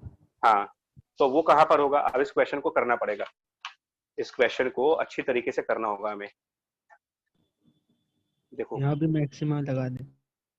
मैक्सिमा लगा सकते हो, बिना मैक्सिमा के भी कर सकते हैं, मैक्सिमा लगा के भी कर सकते हैं। एनीवे देखिए, पॉइंट ए से स्टार्ट किया था पॉइंट बी पर, हम कह रहे हैं कि यहाँ वो रेस्ट पे था, यहाँ पर वो वी जीरो आया, तो बीच में कोई एक पॉइंट होगा जहां पर वी मैक्सिमम होगा उसका। जब यहाँ से मोशन स्टार्ट किया था, जब यहाँ पर, तो यहाँ पर कंप्रेशन था, ठीक है, और आप थोड़ा सा आगे बढ़ के आओगे तो मैक्सिमम वेलोसिटी पर हो गए। मान लेते हैं कि नाउ कंप्रेशन, यहाँ पर कंप्रेशन जो था eight this point compression was x not, and let's say अब जो कंप्रेशन है वो, now the compression is x. यहाँ पर एक्स नॉट कंप्रेशन है, यहाँ पर एक्स कंप्रेशन है, यहाँ पर एक्स नॉट कंप्रेशन और यहाँ पर एक्स का कंप्रेशन है, एक्स नॉट और एक्स। तो अब आप इस पोर्शन में, इस वाले पोर्शन में, मतलब कि पॉइंट ए से, और इसको पॉइंट सी का नाम दे दो, ए टू सी वाले पोर्शन में, अब मैं लिस्ट तैयार नहीं करूंगा, लिस्ट तैयार करने का काम नहीं करेंगे। देखिए मैं डायरेक्ट कर रहा हूं, यहां से यहां तक एक वर्क स्प्रिंग में आएगा, तो work by spring will be half के, इनिशियली वो एक्स नॉट से कंप्रेस है और यहाँ पर वो एक्स का कंप्रेशन है, तो this is work by spring फॉर्मूले से। फ्रिक्शन का वर्क, जब बॉडी का मोशन लेफ्ट साइड हो रहा होगा तो फ्रिक्शन अपोजिट डायरेक्शन में लग रहा होगा, तो माइनस म्यू नॉर्मल, और कितना डिस्प्लेसमेंट किया उसने, बॉडी ने क्या डिस्प्लेसमेंट किया है पॉइंट ए से पॉइंट सी तक जाने में। यहाँ पर स्प्रिंग एक्स नॉट अमाउंट से कंप्रेस है और बी उसका माइनस है। हाँ जी, और बी उसका नॉर्मल लेंथ है, मतलब बी पॉइंट पर स्प्रिंग रिलैक्स हो रही थी, बी पॉइंट पर रिलैक्स थे जी भैया। तो इसका मतलब बी से ए तक का जो डिस्टेंस है ना, बी से ए तक का, ये आपका एक्स नॉट है, और बी से सी तक का डिस्टेंस ये एक्स है, इसको कंप्रेशन कहेंगे। तो displace X not minus X का हुआ, तो minus mu M G into X not minus X, ये हो गया वर्क बाय फ्रिक्शन। और नॉर्मल एम जी यहाँ वर्क नहीं करेंगे, इसका रीजन है क्योंकि वो मोशन के परपेंडिकुलर लग रहे हैं, equal to change of kinetic energy half M V square. ये तो आपकी जनरलाइज इक्वेशन बनी है, जनरलाइज इक्वेशन। अब आपको मैक्सिमा निकालने के लिए क्या करना पड़ेगा,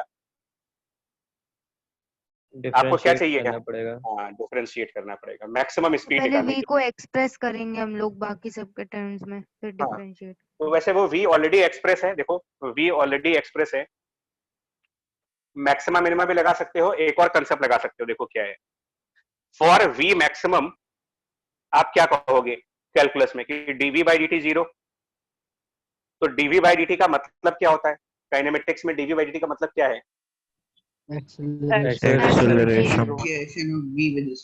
तो एक्सेलरेशन जीरो, एक्सेलरेशन जीरो का मतलब sum of forces zero. Yes sir. तो इसका मतलब मैक्सिमम स्पीड वहां पर आएगी जहां पर फोर्सेस बैलेंस हो जाए। Yes sir. और फोर्सेस कौन से लग रहे होंगे जरा देखो, तो एक स्प्रिंग वाली एक फ्रिक्शन वाली। तो जब ये कंप्रेस होगा तो यहाँ पर स्प्रिंग की फोर्स लगेगी kx और एक फ्रिक्शन की फोर्स लगेगी इधर,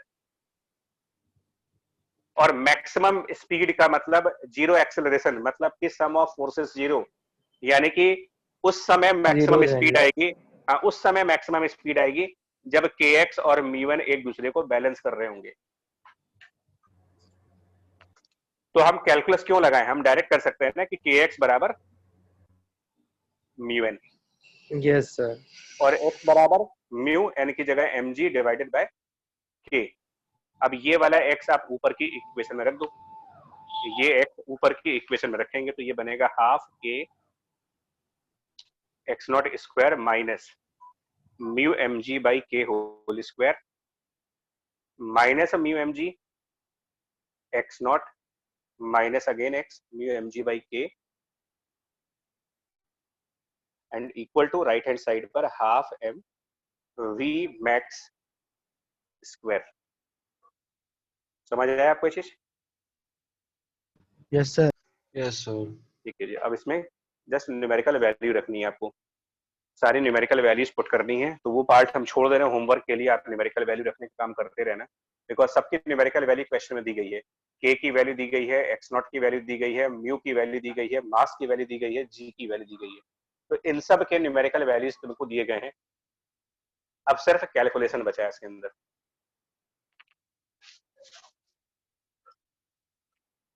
बोलिए भाई, अलाउ करें तो आगे बढ़े हम। Yes sir. Yes sir. ठीक।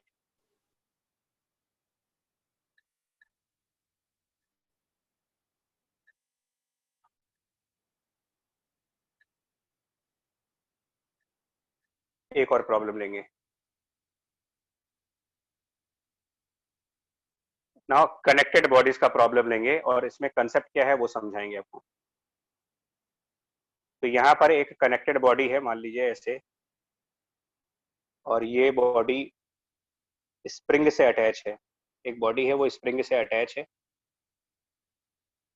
ठीक है, और ये बॉडी फर्दर एक पुली के थ्रू और किसी और मास से कनेक्टेड है। एक पुली और एक और मास से कनेक्टेड है।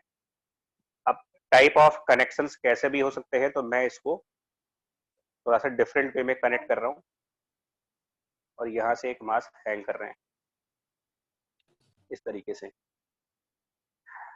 सिंप्लिसिटी के लिए मैं इनके मासेस को इक्वल कर दे रहा हूँ, एम और एम। वैसे अलग भी हो सकते हैं, M1 M2 भी हो सकते हैं, मैंने जानबूझ करके M और M लिया हुआ है। और ये स्प्रिंग रिलैक्स्ड है, मतलब ये इसका L जो है वो रिलैक्स वाला है, मतलब इस समय अभी कोई डिफॉर्मेशन नहीं है, ना तो ये एक्सटेंडेड है ना तो ये कंप्रेस है, नॉर्मल लेंथ है इसकी। और यहाँ पर फ्रिक्शन कोफिशिएंट म्यू है। क्वेश्चन कह रहा है कि system start from rest, system start at rest, ये क्वेश्चन कह रहा है आपसे, ठीक है। जीरो वेलोसिटी से स्टार्ट हुआ, ग्रेविटी की वजह से ये वाला मास नीचे गिरेगा। जब ये मास नीचे गिरेगा तो इससे कनेक्टेड बॉडी है ये, तो ये आगे आएगी, स्प्रिंग एक्सटेंड हो जाएगी। फाइंड क्या करना है, नंबर 1 स्प्रिंग का मैक्सिमम एक्सटेंशन क्या होगा, मैक्सिमम एक्सटेंशन स्प्रिंग में, और number 2 maximum speed of block क्या होगी। ये 2 क्वेश्चंस थे इसके।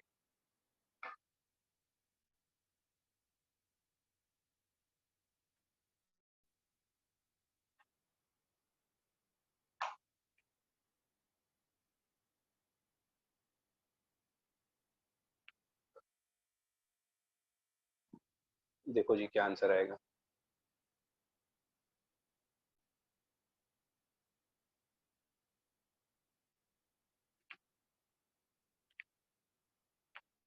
देखो देव बच्चा से देखो, आराम से देखो, हाँ हो सकता है आंसर ये हो।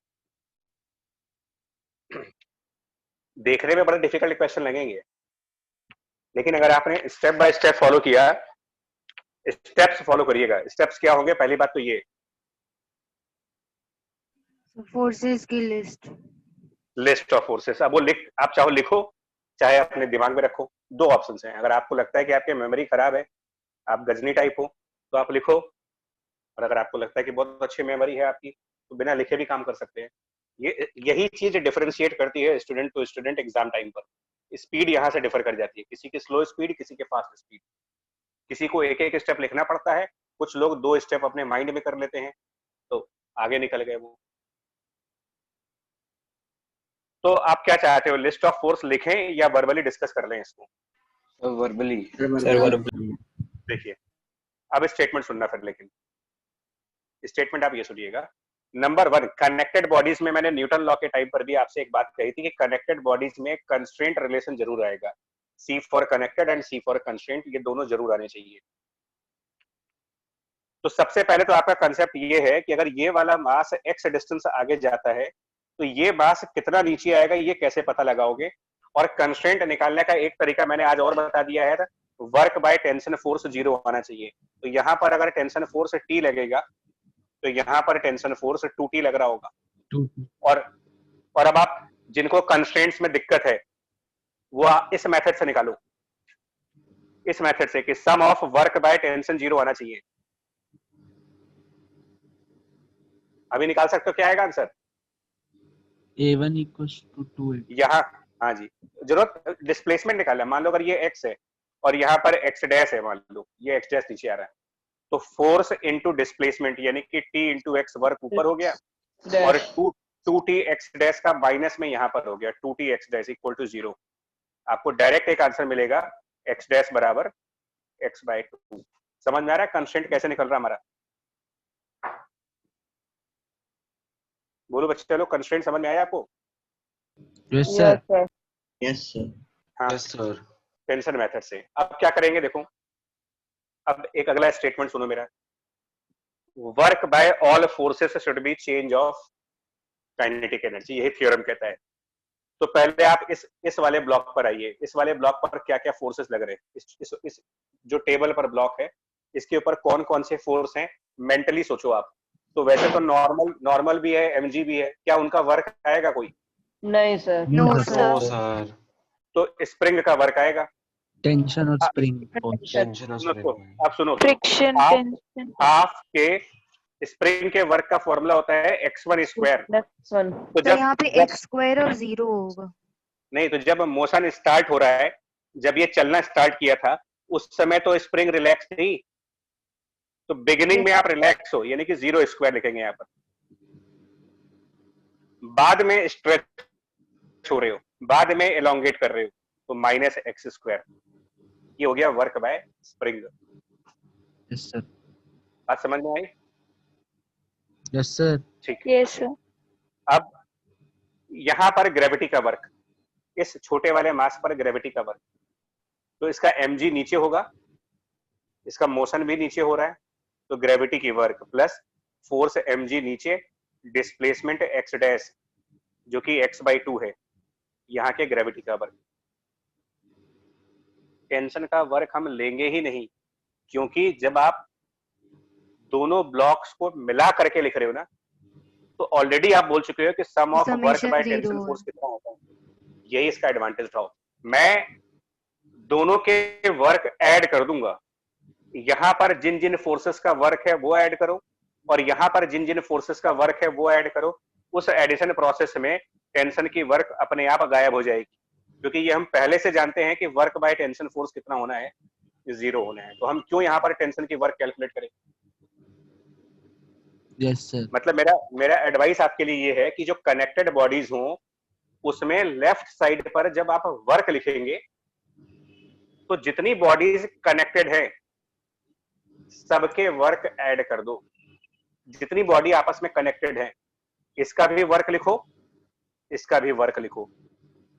उस वर्क में सिस्टम का कॉन्सेप्ट है, सिस्टम वाला कि कनेक्टेड बॉडीज में दोनों के वर्क लिखेंगे और टेंशन का वर्क लिखने की जरूरत अब नहीं पड़ेगी आपको।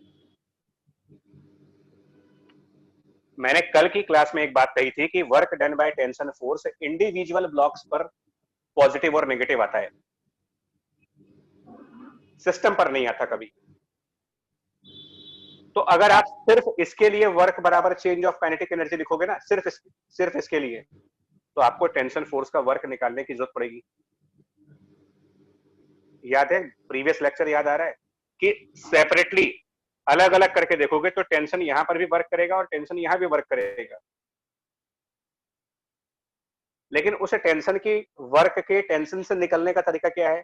टेंशन की वर्क का टेंशन से निकलने का तरीका ये कि आप इसके वर्क और इसके वर्क को कंबाइन कर दो, क्योंकि जब आप दोनों के वर्क कंबाइन करोगे तो टेंशन वर्क लिखने की जरूरत ही नहीं मेरे को। आई बात समझ में ये चीज? Yes sir. Yes sir. बोलो भाई बाकी लोग। तो अब क्या कोई और वर्क बचा? स्प्रिंग का वर्क हो गया, ग्रेविटी का वर्क हो गया, यहाँ की ग्रेविटी फ्रिक्शन, तो यहाँ वाला फ्रिक्शन का वर्क आएगा। यहाँ पे जो फ्रिक्शन लग रहा है तो ये फ्रिक्शन लगेगा लेफ्ट साइड, तो minus mu into normal, but normal बराबर है mg। देखो मेरी आदत म्यू इंटू एन की ही है और बाद में चेक करता हूँ एन बराबर क्या है, तो mu into normal but normal बराबर है mg मल्टीप्लाइड बाय x। तो अब फिर से एक बार कंफर्म कर लो, आगे बढ़ने से पहले ये चेक कर लेना कि ऐसा तो नहीं कि कोई वर्क छूट गया हो। स्प्रिंग का वर्क हो गया, फ्रिक्शन का वर्क हो गया, यहाँ की ग्रेविटी और यहाँ का नॉर्मल वर्क करेगा नहीं, क्योंकि इस ब्लॉक का मोशन हॉरिजॉन्टल डायरेक्शन में हो रहा है और यहाँ ग्रेविटी नॉर्मल वर्टिकल लगेंगे। तो नॉर्मल खत्म, ग्रेविटी खत्म, स्प्रिंग हो गया, फ्रिक्शन हो गया, टेंशन को हमें लेना ही नहीं है। तो जब टेंशन लेना ही नहीं तो बचा क्या, यहाँ वाला ग्रेविटी, यानी कि लेफ्ट साइड पर सारे वर्क आ गए। बोलो, हो गए सारे वर्क? Yes, sir. बचा कोई? Yes, sir. अब राइट साइड पे चलते हैं। तो राइट साइड पर क्या होगा, टोटल वर्क निकालने के बाद इसको चेंज ऑफ काइनेटिक एनर्जी।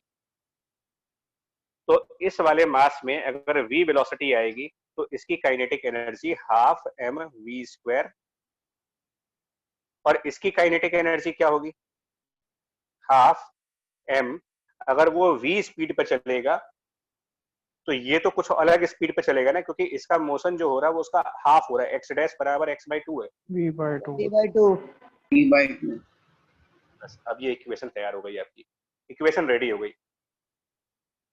मतलब आप अपने लेवल पे ये लिख जरूर लीजिएगा। कनेक्टेड, अगर यही लैपटॉप पे होता तो मैं ये सब लिख चुका होता, ऑलरेडी आपके नोट्स बने होते, बट आप लिखो कि for connected bodies always calculate work of all objects. Connected bodies में always calculate the work of all the objects on the left side and write the kinetic energies of all the objects on the right hand side. Left side, work of all blocks, work done on this block, work done on this block. Right hand side, kinetic energy of this block plus kinetic energy of this block. क्यों कर रहे हैं ये? By doing this we are actually minimizing our headache of finding the work by tension force. आप अपना headache कम कर रहे हो, टेंशन फोर्स की वर्क से बच रहे हो। ठीक, अब क्लियर हो गया ये? इक्वेशन रेडी हो गई? बताओ भैया आप लोग, इक्वेशन तैयार है ना? जी सर। Yes sir.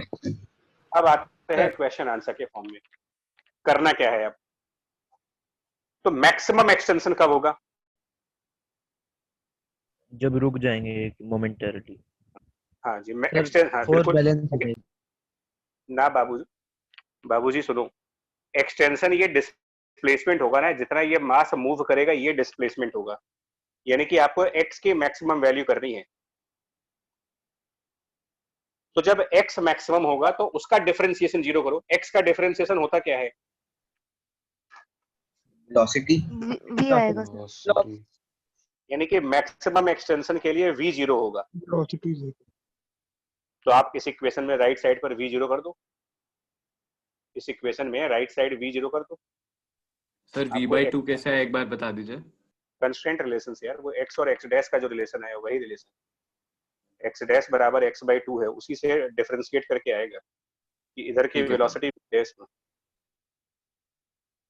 देखिए एक्सटेंशन को आप डिस्प्लेसमेंट x मान रहे हो, तो मैक्सिमम एक्सटेंशन मतलब x की मैक्सिमम वैल्यू कैलकुलस के हिसाब से x को डिफरेंशिएट करके 0 करेंगे, लेकिन काइनेमेटिक्स कहता है कि x का डिफरेंशिएशन तो v होता है, इसका मतलब v 0 करेंगे। और मैक्सिमम वेलोसिटी के लिए एक्सीलरेशन 0, एक्सीलरेशन 0, v का डिफरेंशिएशन, जिसको मैक्सिमम करना है ना उसका डिफरेंशिएशन 0 होगा। तो v का डिफरेंशिएशन मतलब a0, और a0 मतलब सम ऑफ फोर्सेस 0 करना है आपको, फोर्सेस बैलेंस करने हैं। तो देखो पहले पार्ट का आंसर क्या आएगा, फर्स्ट पार्ट का आंसर तो पहले मैक्सिमम एक्सटेंशन कितना आएगा पहले उसका आंसर दीजिए, वरना दोनों पार्ट एक साथ करने की कोशिश करेंगे तो फंस जाएंगे हम लोग।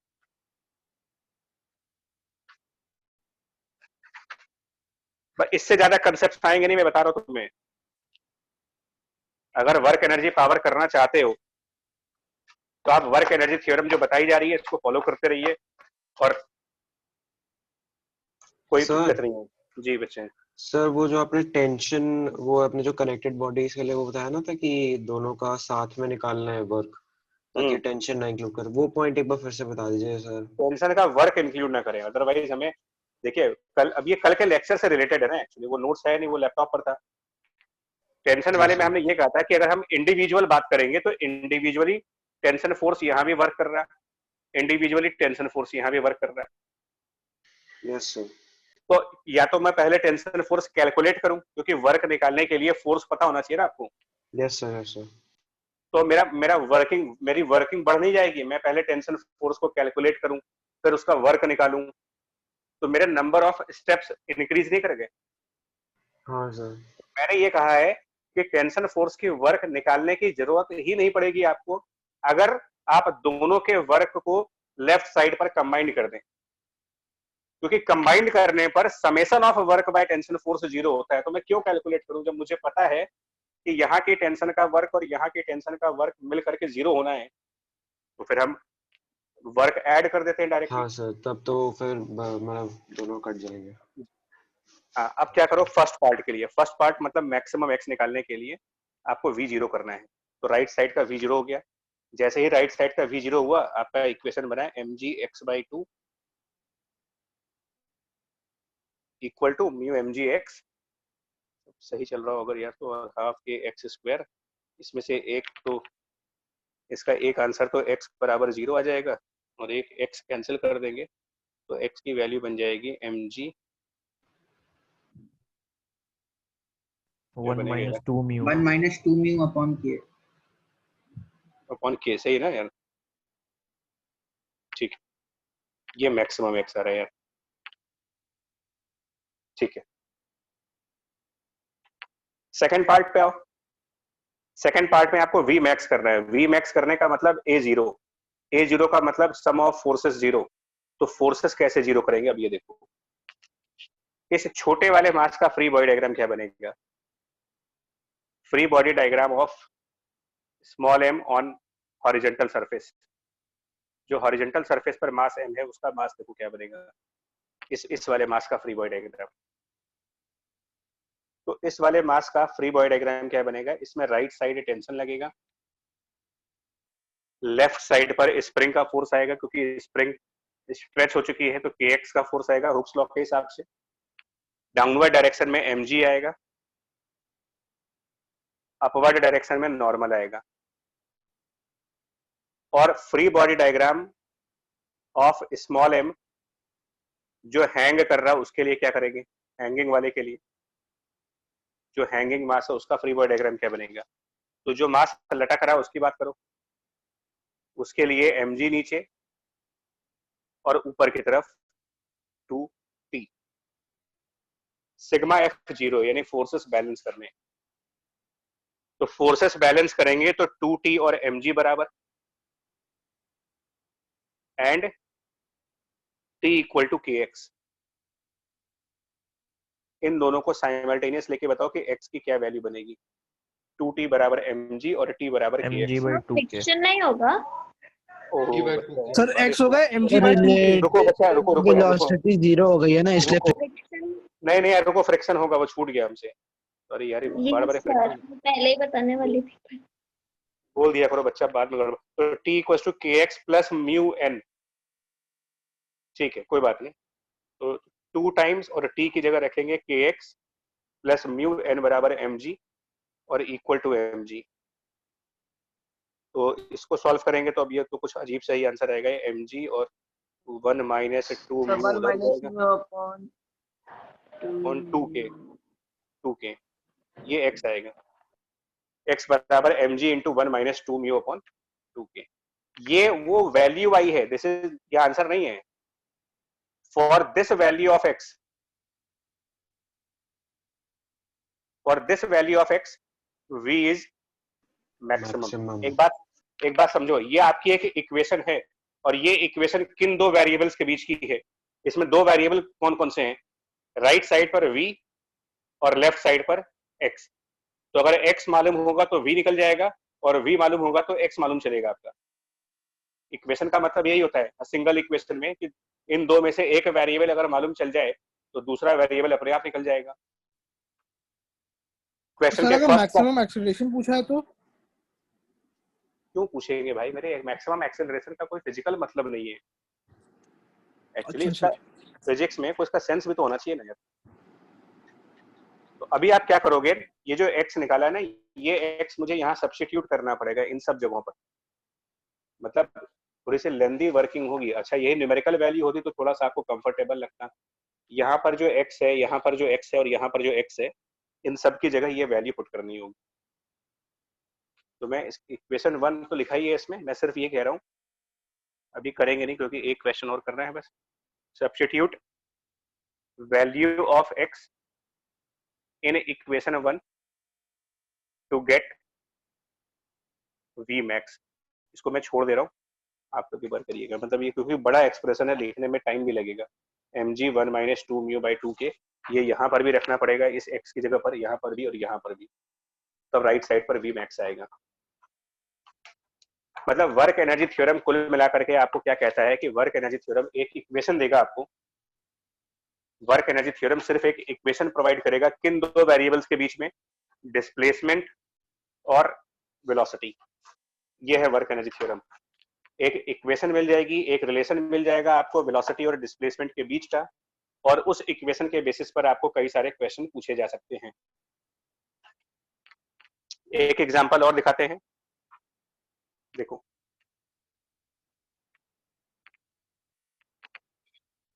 एक और एग्जांपल दिखाते हैं वर्क एनर्जी थ्योरम का ही। सॉरी यार, एक कैमरा हिल जाता है। देखिए, one more for work energy theorem.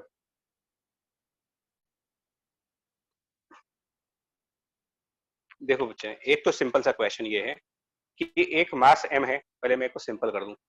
एक मास m है जिसको रेस्ट पे छोड़ा, ठीक है, और वो फॉल किया, it falls by a distance of 20 metre, falls by a distance of 20 metre, and then question कह रहा है it attains speed of, it attains the speed of 15 metre per second. 20 मीटर गिरने के बाद इसमें 15 मीटर पर सेकेंड की speed आ गई। How much work is done by air resistance, ये क्वेश्चन है। How much work is done by the air resistance. जी, तो इसका क्या आंसर देंगे यार, एयर रेजिस्टेंस ने कितना वर्क किया? तो देखिए, एक बार फिर से आप लिस्ट ऑफ फोर्स बनाओ, चाहो तो आप ऐसे कर लो, लिस्ट ऑफ फोर्सेस और इनका वर्क क्या क्या बनेगा। देखो, तो लिस्ट ऑफ फोर्सेस में mg नीचे की तरफ और रेजिस्टेंस r ऊपर की तरफ। क्वेश्चन में कह रहा है रेजिस्टेंस है तो होगा ही। अब mg ने क्या वर्क किया, अगर 20 मीटर नीचे आए, सर मास दिया हुआ है? नहीं दिया, कोई दिक्कत नहीं। mg इंटू मास, अच्छा मास देना पड़ेगा, तो मास आप ले लो 4 किलोग्राम ले लो, कुछ भी ले लो यार उसको, ठीक है। तो mg और बॉडी नीचे आई है ना, तो mg इंटू 20 मीटर कर देंगे, इसका वर्क आ जाएगा प्लस में, और एयर रेजिस्टेंस का वर्क w है जो कि अननोन है। तो टोटल कितना हुआ, total sum of work by all, दोनों को ऐड करेंगे, तो ऐड करके w प्लस ये g को 10 मानेंगे 200 और 4 800, ठीक। और इसको हम कर देंगे चेंज ऑफ काइनेटिक एनर्जी, यानी कि w प्लस 800 टोटल वर्क बराबर हाफ मास, फाइनल इसमें 15 मीटर पर सेकंड की वेलोसिटी है, और इनिशियली वो 0 मीटर पर सेकंड पे था। अब आप इसको कैलकुलेट करके देख लो कितना आएगा।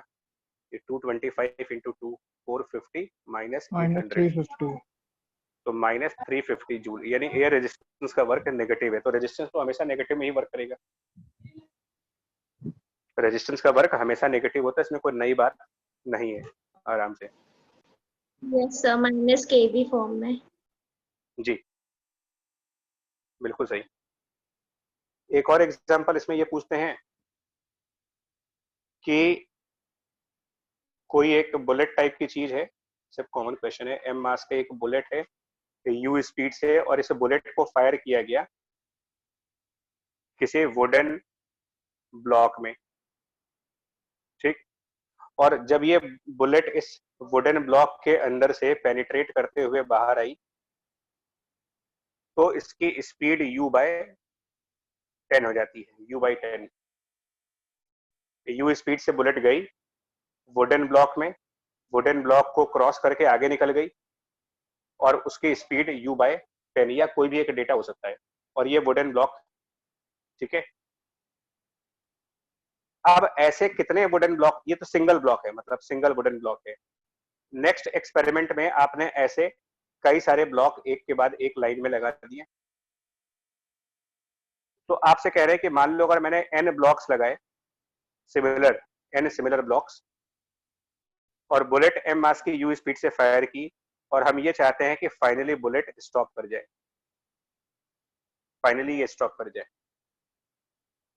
तो कितने ब्लॉक्स चाहिए, मतलब n की वैल्यू कितनी होगी। मतलब एक ब्लॉक उसकी स्पीड को u से u/10 कर रहा है, तो कितने ब्लॉक लगा दिए जाएं ताकि आप सीधा सीधा स्टॉप कर जाओ। क्वेश्चन क्लियर हुआ आपका? ये यस सर। हाँ जी। तो क्या करेंगे, देखो बुलेट्स में नॉर्मली ग्रेविटी का वर्क नहीं होता, क्योंकि बुलेट बहुत फास्ट स्पीड पर चलती हैं। जो बुलेट्स होती है ना बहुत तेज चलती हैं। बुलेट ट्रेन इसीलिए नाम दिया जाता है कि बुलेट का मतलब something which moves very fast. तो ग्रेविटी का असर उन पर बहुत कम होता है, सीधी सीधी चलती हैं बुलेट्स। तो इसमें वर्क क्या होगा कि जब किसी भी वुडन ब्लॉक के अंदर वो जाएगी तो वुड उसको रेजिस्ट करेगा, एक रेजिस्टेंस लगेगा वुड की वजह से। और रियल लाइफ में वुडन ब्लॉक नहीं होते, रियल लाइफ में बुलेट्स को स्टॉप करने के लिए ना सैंड बैग यूज किए जाते हैं। सैंड बैग्स जो चेक पोस्ट वगैरह पे आपको हमेशा दिख जाएंगे। यस सर, जेली यूज की जाती है सर। हाँ हाँ, मतलब ये स्पीड को रेजिस्ट करते हैं। तो इन रेजिस्टेंसेस का वर्क आएगा। मान लो ये डी डिस्टेंस का ब्लॉक है, तो रेजिस्टेंस मल्टीप्लाइड बाय डिस्टेंस यानी कि R into D with a negative sign, ये वर्क है। और होना क्या चाहिए, change of kinetic energy half m, यहां पर u²/100, और जब एंटर किए थे तो u² था। वर्क बराबर चेंज ऑफ काइनेटिक एनर्जी। अब अगर ऐसे n ब्लॉक्स हैं सिमिलर, तो d d d टोटल कितना डिस्टेंस कवर करेंगे? अब minus r into n into D हो गया equal to half m, ultimately stop हो गए। तो 0² माइनस u²। -u²। अब इन दोनों इक्वेशन को डिवाइड कर दो। हाँ जी सर, वो ऊपर वाली इक्वेशन में आरडी के पीछे माइनस लगाना सही रहेगा, क्योंकि सर फिर जब ब्रैकेट खुलेगा तो माइनस माइनस प्लस हो जाएंगे। हाँ तो माइनस तभी तो लगाएंगे। आप अगर इक्वल टू का साइन है तो इक्वल टू के दोनों तरफ नेगेटिव आए या तो दोनों तरफ पॉजिटिव आए। इधर तो नेगेटिव आ ही रहा है ना। Yes sir. और माइनस तो वर्क की वजह से लगा रहे हो भाई। Work F into S into cos theta भी तो होता है, force into displacement into cos theta. Sir इस हिसाब से तो ऊपर वाले क्वेश्चन में भी नेगेटिव लगाना चाहिए था। तो हमको ये तो वर्क अननोन था, अननोन का साइन थोड़ी लगाते हैं कभी। जो चीज अननोन है उसको कैसे पता लगा सकते हो कि माइनस में आएगा कि प्लस में आएगा? अननोन तो हमेशा प्लस मानते हैं। जी सर। ठीक है ना, भले आपको पता है कि रेजिस्टेंस है माइनस में आना है, सर लेकिन वो आंसर 5 आ रहा है। मुझे नहीं पता कितना आ रहा है। इसको दोनों को डिवाइड करके देखो ना n कितना आ रहा है। इन दोनों इक्वेशंस को डिवाइड करो, उससे क्या होगा, ये r और d एलिमिनेट हो जाएंगे, कैंसिल कर जाएंगे। दोनों इक्वेशन डिवाइड कर दो, तो लेफ्ट हैंड साइड डिवाइड कर दो दोनों का, और दोनों का राइट हैंड साइड डिवाइड कर दो। Divide on the left side, divide on the right side. n कितना आएगा देख लो इससे। 5 आ रहा क्या? 5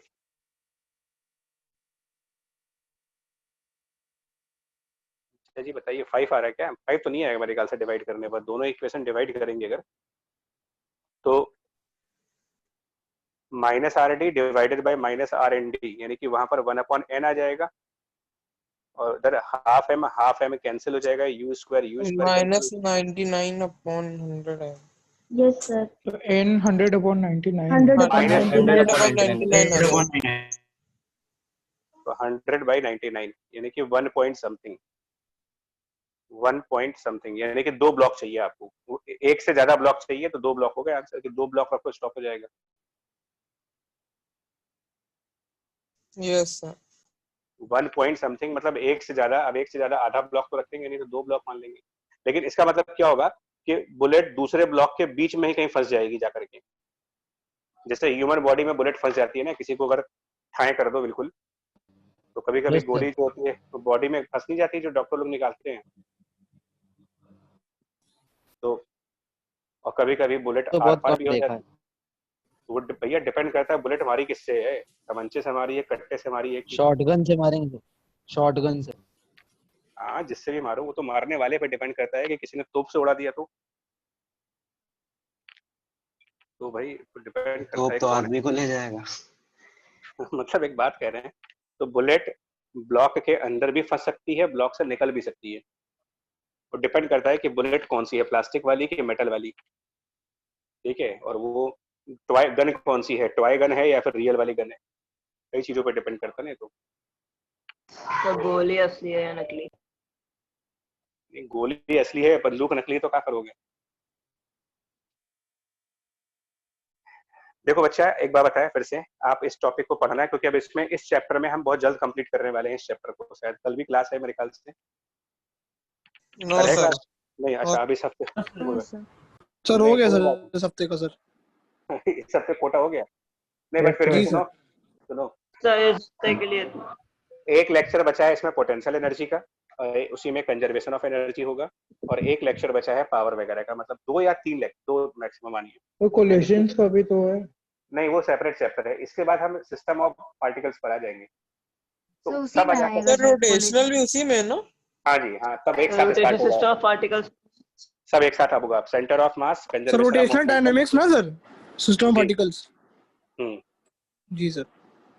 तो इसको आज के क्वेश्चंस को रिवाइज कर लेना भाई। हाँ देव, वर्टिकल सर्कुलर मोशन आएगा प्रसन्न, इसको रिवाइज कर लेना यार, आज का जो लेक्चर है इंपॉर्टेंट लेक्चर है ये। सर एक बार बस वो रिपीट कर दीजिए कि यहाँ पे हमने उसका ग्रेविटी का वर्क क्यों नहीं दिया, मतलब मास क्यों नहीं वो किया mg1। एक 2 रीजन है, एक तो बुलेट का मोशन हॉरिजेंटल है, तो हॉरिजेंटल मोशन में वर्टिकल फोर्सेस वर्क नहीं करती, यस सर। एक ये रीजन है मतलब। और बुलेट देखिए नॉर्मली क्या होता है कि अगर आप कोई बॉल फेंकोगे, अगर मैं इस कैप को फेंकूंगा तो कैप सीधे नहीं जाएगी, जैसे ही फेंकूंगा ये नीचे चली जाएगी, प्रोजेक्टाइल मोशन करते जाएगी, क्योंकि हल्की चीजों पर ग्रेविटी का इम्पैक्ट ज्यादा होता है। लेकिन बुलेट बहुत फास्ट ट्रेवल करती है। देखिए लाइट के बारे में क्या बोलते हो, लाइट सीधे चलती है कि पैराबोला पे चलती है? सीधे चलती है। स्ट्रेट लाइन पे सर। तो इसका मतलब लाइट पे ग्रेविटी का इफेक्ट नहीं है ना।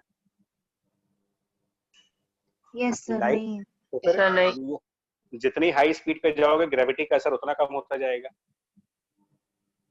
तो बुलेट पर इम्पैक्ट ऑफ ग्रेविटी हम लोग क्वेश्चंस में नेग्लेक्ट करते हैं, क्योंकि बुलेट लगभग 500 मीटर पर सेकंड की स्पीड पर चलते हैं, 400 मीटर पर सेकंड की स्पीड पर।